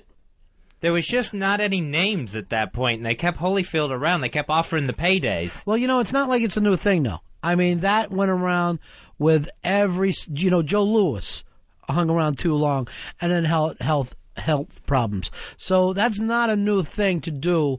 Like, you just must like it so much, like the money, like the excitement. Like, who doesn't want to keep making big, giant paydays more than most people get paid over a lifetime? Yeah, they keep giving them like these $3, $4, $5, $6 million paydays. How can you say no? And he still, in his mind, he still thinks he can fight and be competitive. Right. And you hear him talk more and more. It's just like it gets slower and more slurred. And I'm like, stop. You were a great champion. We want to remember you as you are. Oh, I want to remember him as dancing with the stars last year like a fucking moron. I think I actually saw him trickle some piss. That's how fucking punch drunk he is while he was trying to dance. It was sad to see. He was a great, great fighter. I saw him fight a couple of times. I saw him the night that he got his ear bit off. Fez and I were there, too.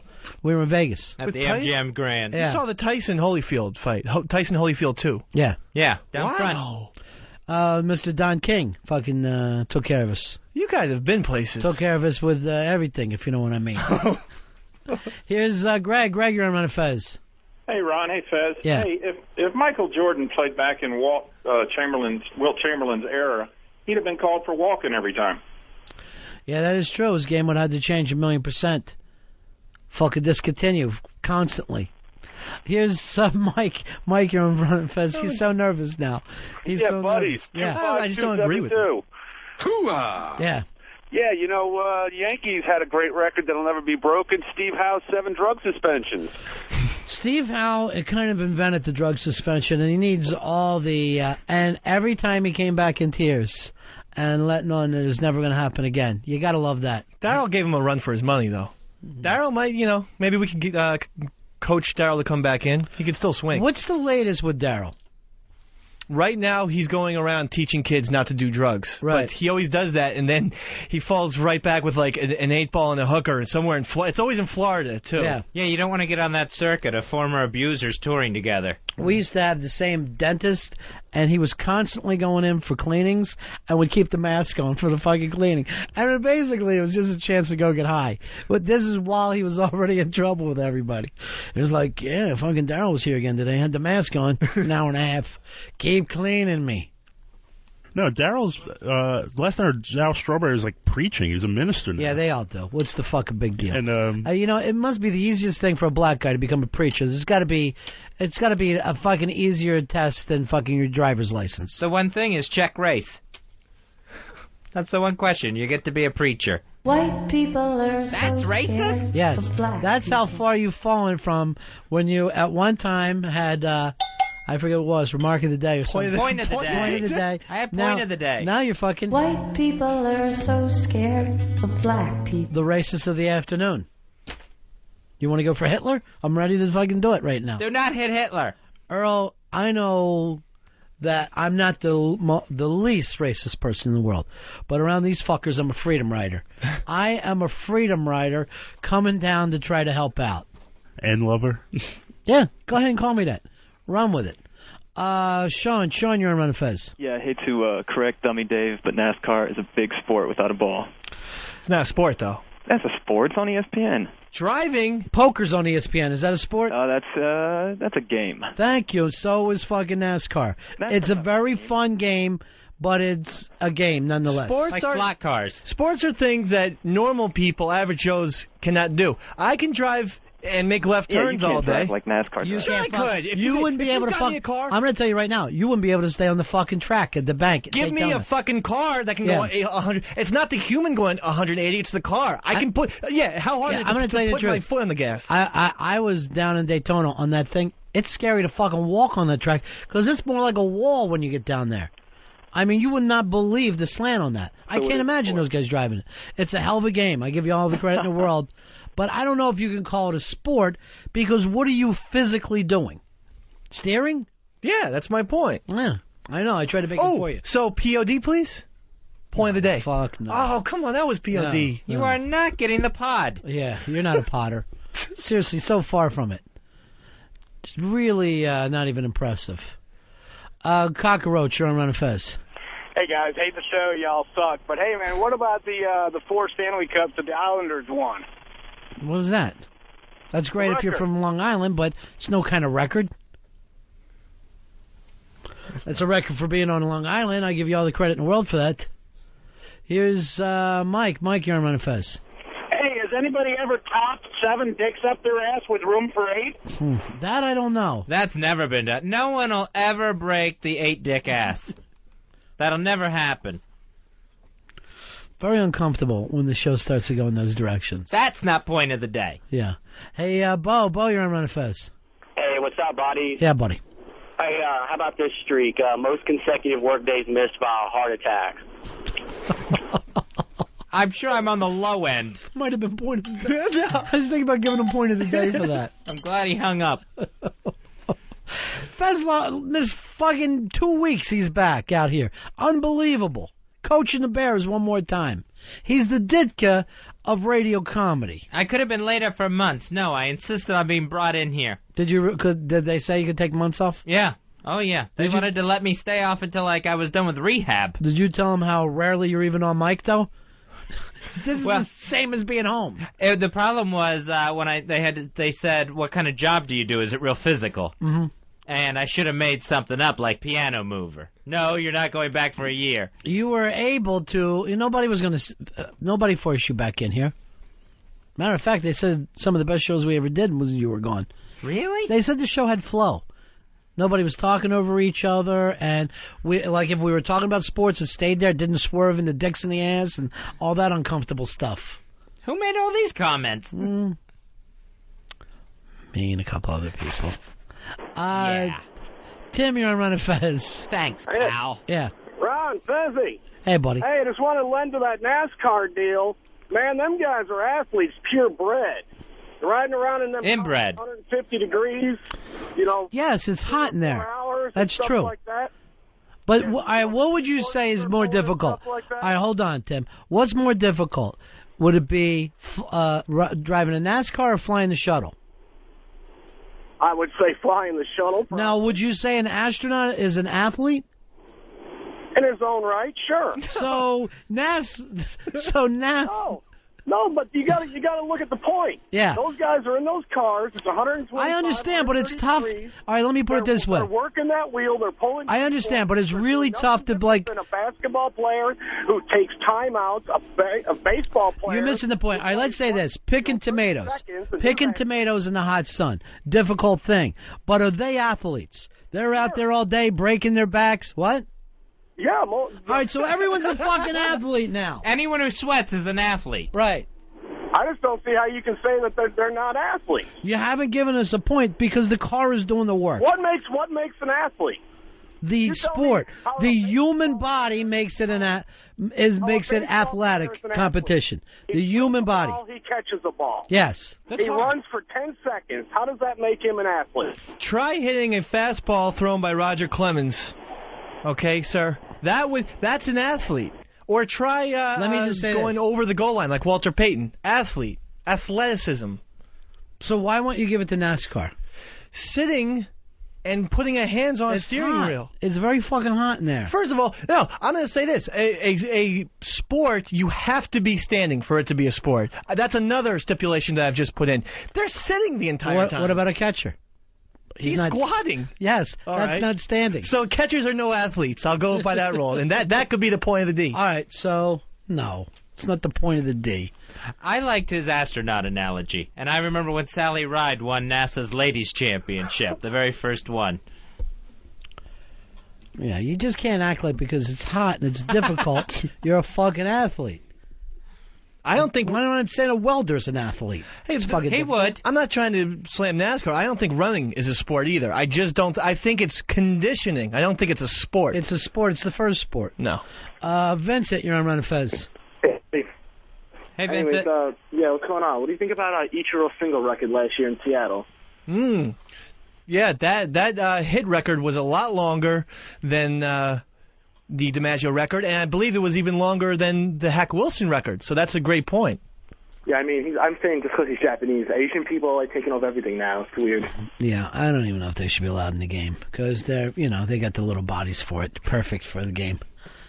Tiny little bodies. The World Baseball Classic coverage on XM starts tomorrow. Is that right? Yeah, exclusive coverage on XM satellite radio. What time's the first game? I don't know. We'll have to check that out. Why don't we do this? If it plays during our show, we just flip it on from here and act like we're calling a game. Well, it's a beautiful day for a ball game, everybody. Hey, it's Ron Bennington, Fez Watley with you. Are the first games from Tokyo, Earl? Yes, I believe the first games are already finished in Tokyo because today is tomorrow there. What? Yeah. For the time difference. They're already. What do you mean today? So who won? We're looking why wouldn't we play that live then? I guess because of the time difference. I'm not sure. Why do we care? No, because if their games air like at 5 in the morning. Yes. We have a satellite. We're on 24 hours a day. I know, but if we're going to send people to Japan, we might as well air it live. Or just act like me and Fez are there. Well, it's a beautiful day for Japanese baseball. Ron Bennington, Fez Watley coming at you. How about that raw fish here? Hop Sing up to the plate, and it's a swing, and it's a miss for the tiny little man. What's wrong with that? Why can't we just fake that we're there? Why go all the way to Japan when this whole thing is supposed to be theater of the mind, isn't it, Earl? Yes. We're about to do an interview. Here he comes up here. This fish still alive! Cha-cha-cha! Well, thank you very much for being on the show today. This has been XM Satellite Radio coverage, exclusive coverage of the World Baseball Classic. Hey, John, you're on the Ron and Fez show. Hey, Ronnie, Fezzy, how you guys doing? Yeah. I wanted to thank you, Ron, for calling out all the Yankee fans that everything has to revolve around the Yankees. It's just all Yankees. They have no idea there's other teams. It's unbelievable. Yeah. The other thing was Darryl Strawberry. He's working as an instructor in Met camp. Yeah, he's like this. First, here's what you do. You roll up the bill, then you fucking chop the white, get it in 2 lines, and 1 for each nostril. Bravo. Yeah.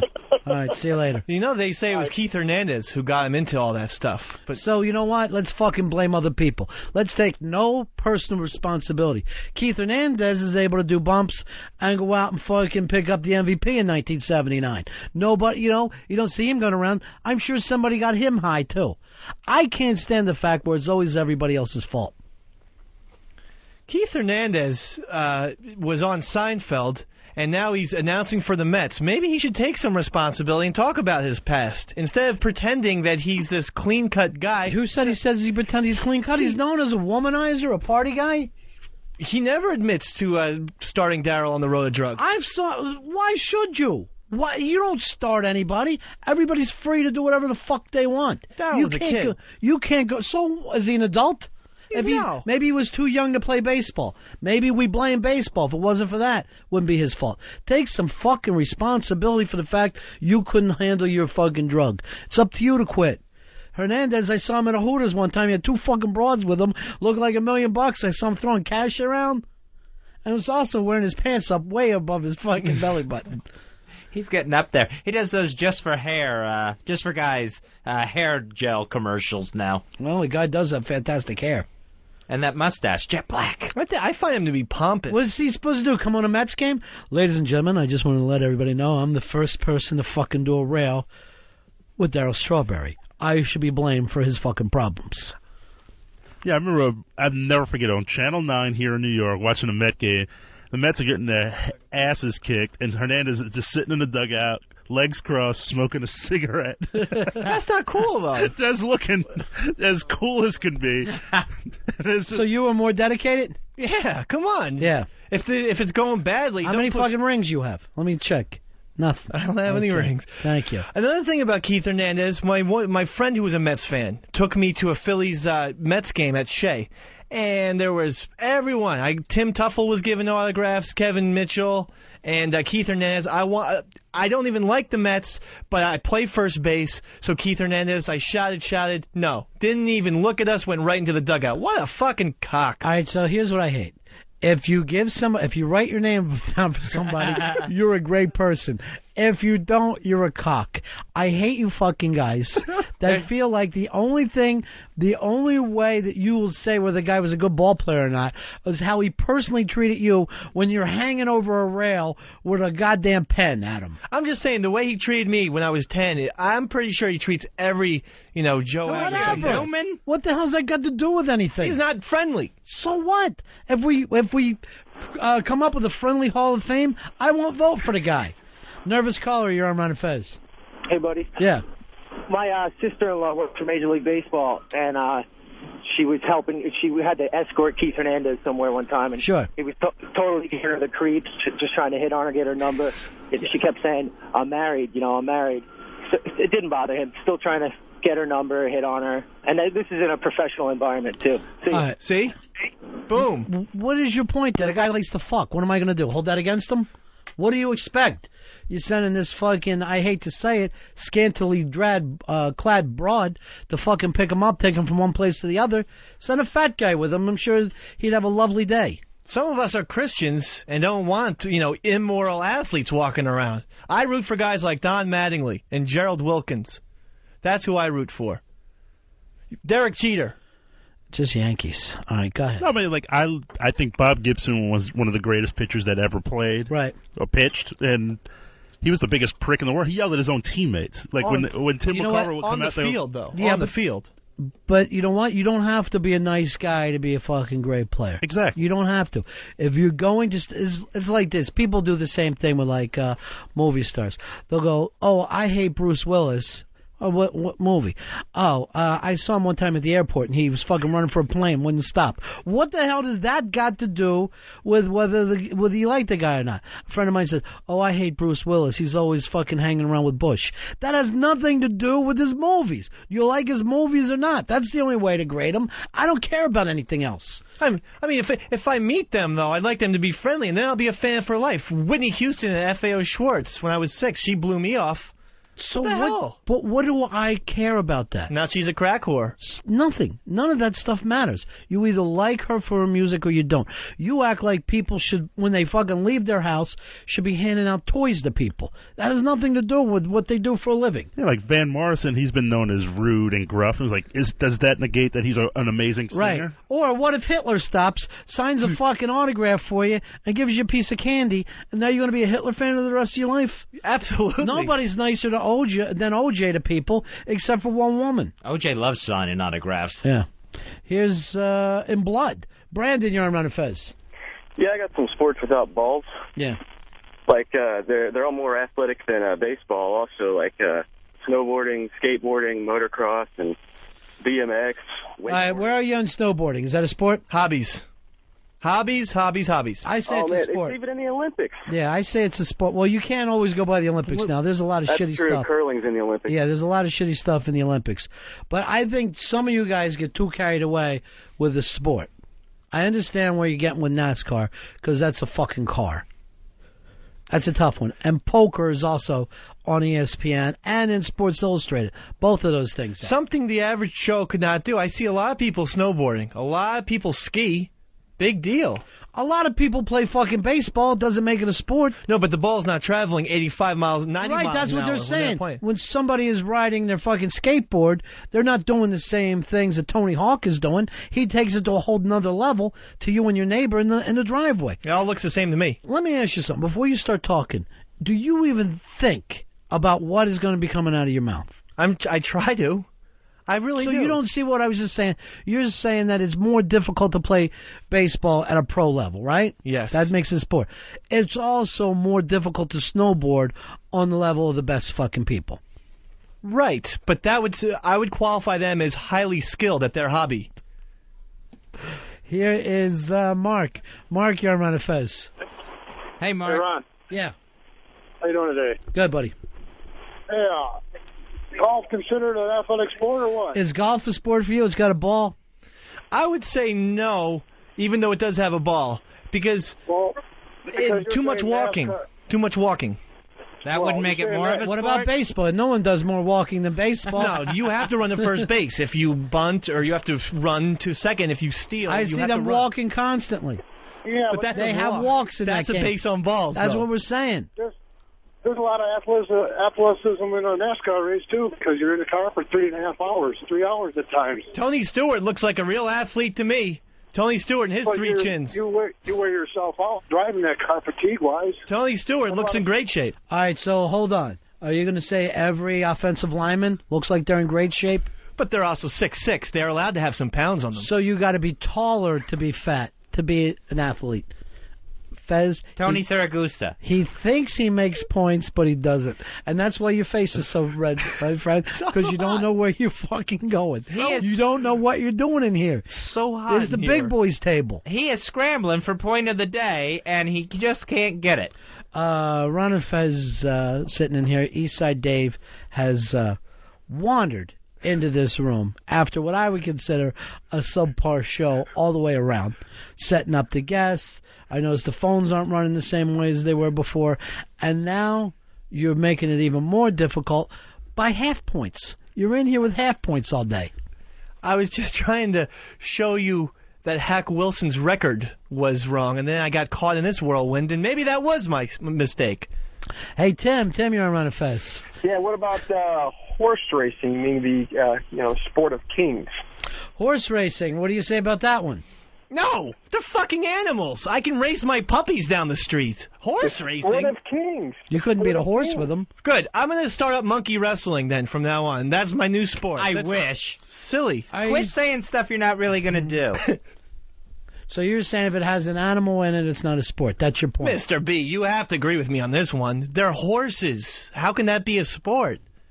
It's wildlife at the most. That's all it is. It's not exactly natural. Here is, and it's older than baseball. Hey, Ronnie, what's up? Yes, horse racing is older than baseball. You gotta check that. They fucking used to do it back in Rome. They used to race in the Coliseum. They were playing baseball. The horse was only invented in 1965, Ronnie. Hey, John, you're on Ron and Fez. Hey, Ronnie, man, I got a point of the day. Go ahead, brother. It's on this NASCAR day. Yeah. NASCAR, non-athletic sports centered around rednecks. I would give it to you except for you took that off a T-shirt, so I can't give you a point of the day on that. Can't give you a point of the day. Sorry, my friend. Hey, Rich. Rich, you're on with Ron and the Confused Talkers. How are you? Hey, buddies. Hey, buddy. Hey, I was wondering if NASCAR drivers can be considered athletes. I drive a tractor-trailer. Does that make me an athlete? Do you race other guys? So at some point, there has to be a winner and a loser for it to be a sport. Or even a game, for that matter. So if I race some of my friends from, like, one dock to another dock. I think that's a sport, yeah. Okay, then all right, from now on, I'm an athletic truck driver. All right, my brother. Way to go. That would be more interesting anyway. Big, huge trucks running around. If there's some magnitude to it, that could be possible. You don't like NASCAR at all? No, you don't watch the Daytona 500 every year? I watched the last 10 laps, like one time we were talking about this year. I got into it this year a little bit. For 10 laps? No, I mean, I turned off and on the entire time. There was a real world marathon, and then I would go back to NASCAR. Real world marathon. You know what the fastest growing sport is? NASCAR. You know what the what sport is falling the most? Baseball. No. Baseball's falling the most. I think basketball's falling more than baseball. That's because until they invent the time machine, we can start and have people play in different eras. No, I mean, as sad as I want to admit this, Dave, like the World Series ratings are down every single year. Every year. Every year. Every sport's ratings are down, though. Every sport's because of DirecTV, television outlets and stuff like that. I mean, Super Bowl is up this year. The World Series last year was beat by a replay of 3 men and a little lady. Not even 3 men and a baby. 3 men and a little lady fucking beat the World Series. That's awful. You got to be able to beat Gutenberg. The Goot? The man The I call the Goot. Goot? Let's take a break here. Let fucking Dave towel off. How do you feel you did if you gave yourself a letter grade? C minus? No. D? No. F? I don't know what fucking curve you're on. Retard curve. Oh, jeez. Well, you struggled in here today. I want you to make good, strong points. I want you to feel like comfortable here, but you got to make good, strong points. I thought I had a couple PODs. You didn't think I had any? No, you lost it. My Jordan Chamberlain comparison was a POD, I thought. It was really crazy talk. Because you brought up a fucking time tunnel. So let's go to the time tunnel. I had to point out to you, that's just an old rerun. All right, we'll take a break. We're right back. Ron and Fez. The Ron and Fez Show. XM 202.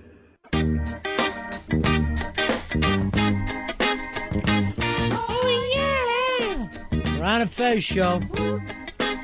I didn't realize we were at the end of this one, Fez. About ready to wrap this one up. By the way, the first game on XM coverage of the World Baseball Classic is tonight at 10 on Channel 176. Korea versus Chinese Taipei. So that's all playing live, right? Yeah, that's all live. And then the next game is Japan versus China. That's 5 a.m. tomorrow morning, Eastern Time. So Earl's tomorrow is yesterday fucking rule was all crazy talk. We are playing the games live. I was crazy. I'm sorry. I was crazy. Yeah. Earl, at least this is as crazy as Eastside Dave is. He throws a little energy into it. No, I'll admit my shame. You need to buck it up a little bit, though. Get yourself a little more fired up in here during the show. You're finding yourself down here. Oh, I'm sorry. I'm wrong. I'm sorry. No, I'm always humble when I'm wrong. Don't be humble. Just have some fucking fun with it. You're not a funeral director. You're a radio producer. Now, if you're a funeral director, you're like this. Yes, I'm sorry for your loss. That would be perfect. And here, I want you a little more up, a little more excitable. There's all the Oscar stuff. They've already set it up. I guess Wiki's gone out there for the red carpet. Yeah, the carpet is laid. I guess they got it covered up for now so it doesn't get messed up. Sure. But the carpet's out there, the canopies, they are all set. I'm getting Oscar fever now as we're headed towards the weekend. See, I'm not even thinking about Oscars because I like the day before the Independent Spirit Awards. That's all the Oscar stuff, but people wear jeans. Allison Bales is going to be on the show tomorrow from the Independent Film Channel. We sure hope so. Yeah. So those awards are the day before the Oscars, as are the Razzies. Yeah. That new videotape is out showing, it's the day before Hurricane Katrina hit, and it shows President Bush with the FEMA director, Michael Brown, and the Homeland Security director, and everyone's discussing how the levees may not hold, how the evacuations are going to be a huge problem all the day before the storm hit. Right. And then, of course, after the storm hit, the word out of the White House was, nobody could have foreseen that the levees wouldn't hold. Nobody could have foreseen that the evacuations needed to be done this quickly. Well, and even after all knowing all this stuff, remember the president went on vacation and he wasn't seen for a while, right? Yeah, that was, it took a couple days before he got out there and started touring in the helicopter above the floodwaters and everything. But even before that, it was a couple days, they said, before he even knew, before his staff would even tell him. So we knew that it was coming. All this stuff is down on tape. Like a stupid Watergate thing. Why these guys after Watergate allow themselves to be taped is beyond me. I think in this case, with President Bush, you see him on this videotape, this Katrina tape, where he's saying into the camera, we are fully prepared. And it's almost like a real presidential type moment. Right. That he was trying to get captured on tape, and it's just biting him in the ass because no one was prepared. All right, but let's try to figure it out. So he said, we're totally prepared. Then he forgot about it, left, went back to his ranch, and didn't even watch the news. Yeah, the press conference was from the ranch. It was in a room there. Yeah. The videotape. That's where he was doing this video conferencing call. So after he says this, we're prepared, he just feels like it's all done and doesn't even go back to check the 11 o'clock news or anything. No, because after the storm hit, they said that they had to give him a DVD of news footage to get him up to speed on what had happened with Hurricane Katrina. What's he do at the ranch where you're not even watching TV? Because they broke, you don't even have to watch the news. They broke into regular scheduled programming. When he goes to the ranch, it's three things. He drives around in that truck, he clears brush, and then they always make a big deal about what book he's reading at the ranch. They pick some sort of historic thing, like he's reading about John Quincy Adams, the other son who became president. They really make a big deal about what he's reading. All right, if they brag about that, then we should be able to make them do a book report on each one of them. Troy, you're on Ron and Fez. How you doing, buddy? Hey, how are you guys? Cool in the gang, my friend. Hey, going through all this Katrina coverage and everything, it kind of kills me that everybody continues to blame Bush when all these people had, 4 or 5 days to get out of there? Well, part of this videotape is them saying that, if we were going to evacuate to the Superdome can't handle these people. And in fact, there's one part of the tape where someone's saying, we may lose the roof off the Superdome. Well, yeah, I do agree with that, but I just keep looking at it saying, even with that many people, it's I come from a city of 30,000 people. Oh, I just about got in an accident. Careful. Anyway, 30,000 people. I can't remember what the estimate was. I think the reason Bush is getting so much heat for this is because in the videotape he was promising anything and everything that these people needed. And it turns out they just got stranded by this by the storm. Yeah, I thought it was kind of pathetic on how the old search and rescue when they were only doing a couple people at a time, and people left on bridges for weeks. Yeah, so, all the way around, this thing there's plenty of blame to go around everywhere for Katrina. And again, they still haven't even gotten all the money that they were promised, right? Yeah, that hasn't come in. No. So this has got to be for President Bush, he knows how Kid Rock and Scott Stapp feel with a tape coming out. It's always bad when the tape comes out later. Yeah, you got to always feel a little sorry for the guy that had to find out that that tape came out. This is a politician's version of a sex tape. 866-RON-0-FEZ, 866-RON-0-FEZ. The great thing about the Bush administration, it's a new scandal every single week. It's not like they have a Watergate or who did you get blown by, but every single week we got something you think, hey, is this going to have the American people carrying torches down the street? And, of course, they never do. That's the beauty of them. It's interesting how it can go domestic, international. Cheney shoots somebody. Oh, Right. Everyone's in an uproar at home. Oh, wait a minute, we're selling the ports to the Arabs. Yikes, it's international. Now back home again with Katrina. Yeah, it is fun. They do keep us busy. Hey, Ronnie, you're on the Ron and Fez show. Yeah, I live down here in Pensacola, and when Katrina was coming at us, like the night before, it didn't seem like that big a threat. And then we woke up the next day, and it's like, oh, fuck, get the fuck out. So if you don't live down here, you don't realize how quickly it goes. Right. And plus, you can't take supplies to people if you don't know where the fuck they are. And there's no kind of communication within hundreds of miles.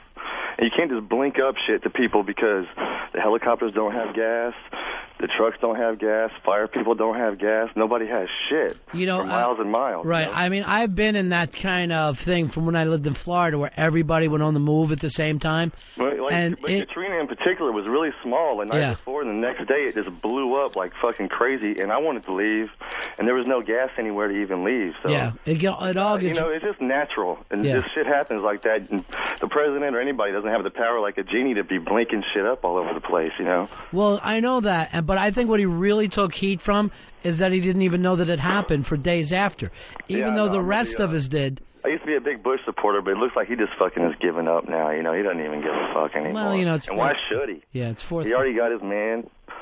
He's got the guy to try to kill his dad is in jail, and fuck it, he's done, right? So that was his full reason to become president? Doesn't it look like it? I don't know. You're the guy in Pensacola. 866-RON-0-FEZ. 866-RON-0-FEZ.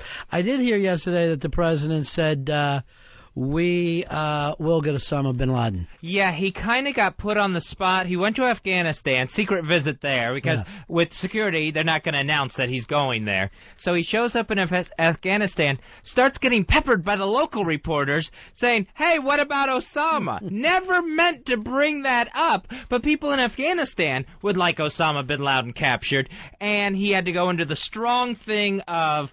he will be brought to justice. Yeah. To me, that was like if you have like an old American TV show and you find out like Hogan's Heroes right now is huge in Germany. Right. It's like the old bit that he used to do in America, and now it's all fresh and new in Afghanistan. They haven't heard it yet. Hey, D, you're on Ron and Fez.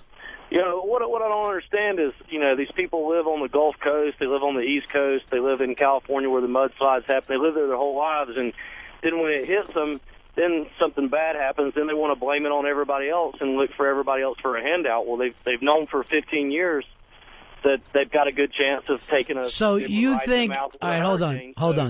Why is it the government's job to bail you live in North Carolina, right? Yeah. So you've had hurricanes there, right? Sure, absolutely. So nobody should live on the beach, nobody should live in Florida... No, that's not the point. The point is that, if you live on the ocean, you have to realize that you're taking a chance of getting hit by a hurricane. Right. So you get hit by a hurricane, why is it the George Bush or the government or every other taxpayer? Well, here's the thing, D. What happened before it hit? Who said that they were on top of it, that we have on tape? That says we're there. They had 5 days to get out. D, who said on tape just the opposite of you? They had 5 days. Who said on tape just the opposite of you? You're missing my point. I got your point. That you think that because something rolls into the Gulf, everybody, and when these things happen, I don't know whether you ever watched the Weather Channel, but they normally will show you from Miami all the way up to North Carolina on one side, then into the Gulf, everything on the West Coast, the Louisiana area, and Texas, showing you where these hurricanes can go.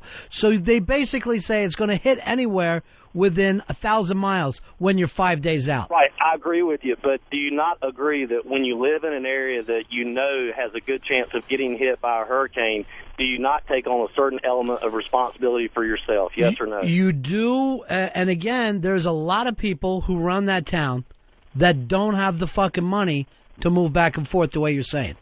A lot of people are out there that make minimum wage money that are working in those hotels and stuff, do not have the funds to go running in and out of town every time it comes down. You understand that? I understand exactly what you're saying, but I think you're missing my point. It seems like every time that anything happens, and it's not just in the United States, it might be in a foreign land, when any type of major Dave, what town do you live in? What town do you live in? I'm in Charlotte, North Carolina. All right, so when you're looking at anything major happens, what I'm saying is that it doesn't matter where it is in the world, everybody always looks for everybody else to solve their problem. Well, when you're a taxpayer and you're paying fucking half your money in taxes, and you think the federal government, a lot in taxes. Right? So the federal government, you're paying for that kind of insurance for the federal government to be there for you, right? No, that's not what you're paying for. You're not paying your taxes to guarantee that the government builds your house back. No one said build the house back. We said to fucking send people in to pull those people out of the water. You're paying for the National Guard. Yeah. If you go home today and your house is gone, if a tornado came by and blew it away, would you expect the government to build it back for you, yes or no? If my fucking wife was hanging off a tree, I expect somebody to get her down. That's what the fuck we're talking about, D. I know you voted for the guy, and I know you love him and all that kind of shit, but it is America.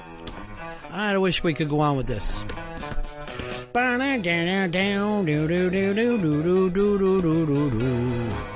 It's another one in the book, Fezzy. That is all done. Thanks today to Hamel on Trial for being in studio. He's going to be at the Knitting Factory on Leonard Street here in New York City tonight through Saturday. You can also check out his new CD, pick it up, Songs for Parents Who Enjoy Drugs, on HamelOnTrial.com. That's it for us. We're back tomorrow for the Friday show.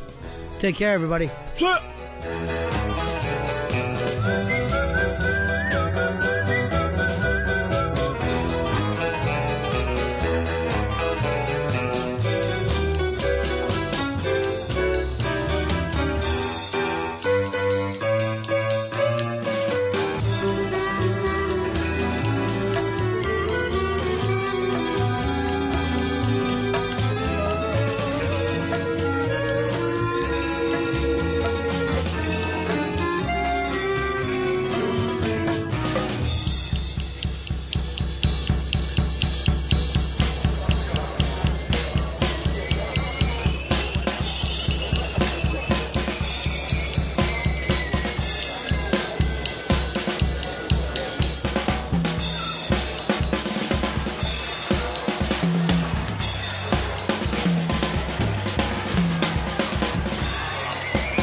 The Ron and Fez Show. XM 202.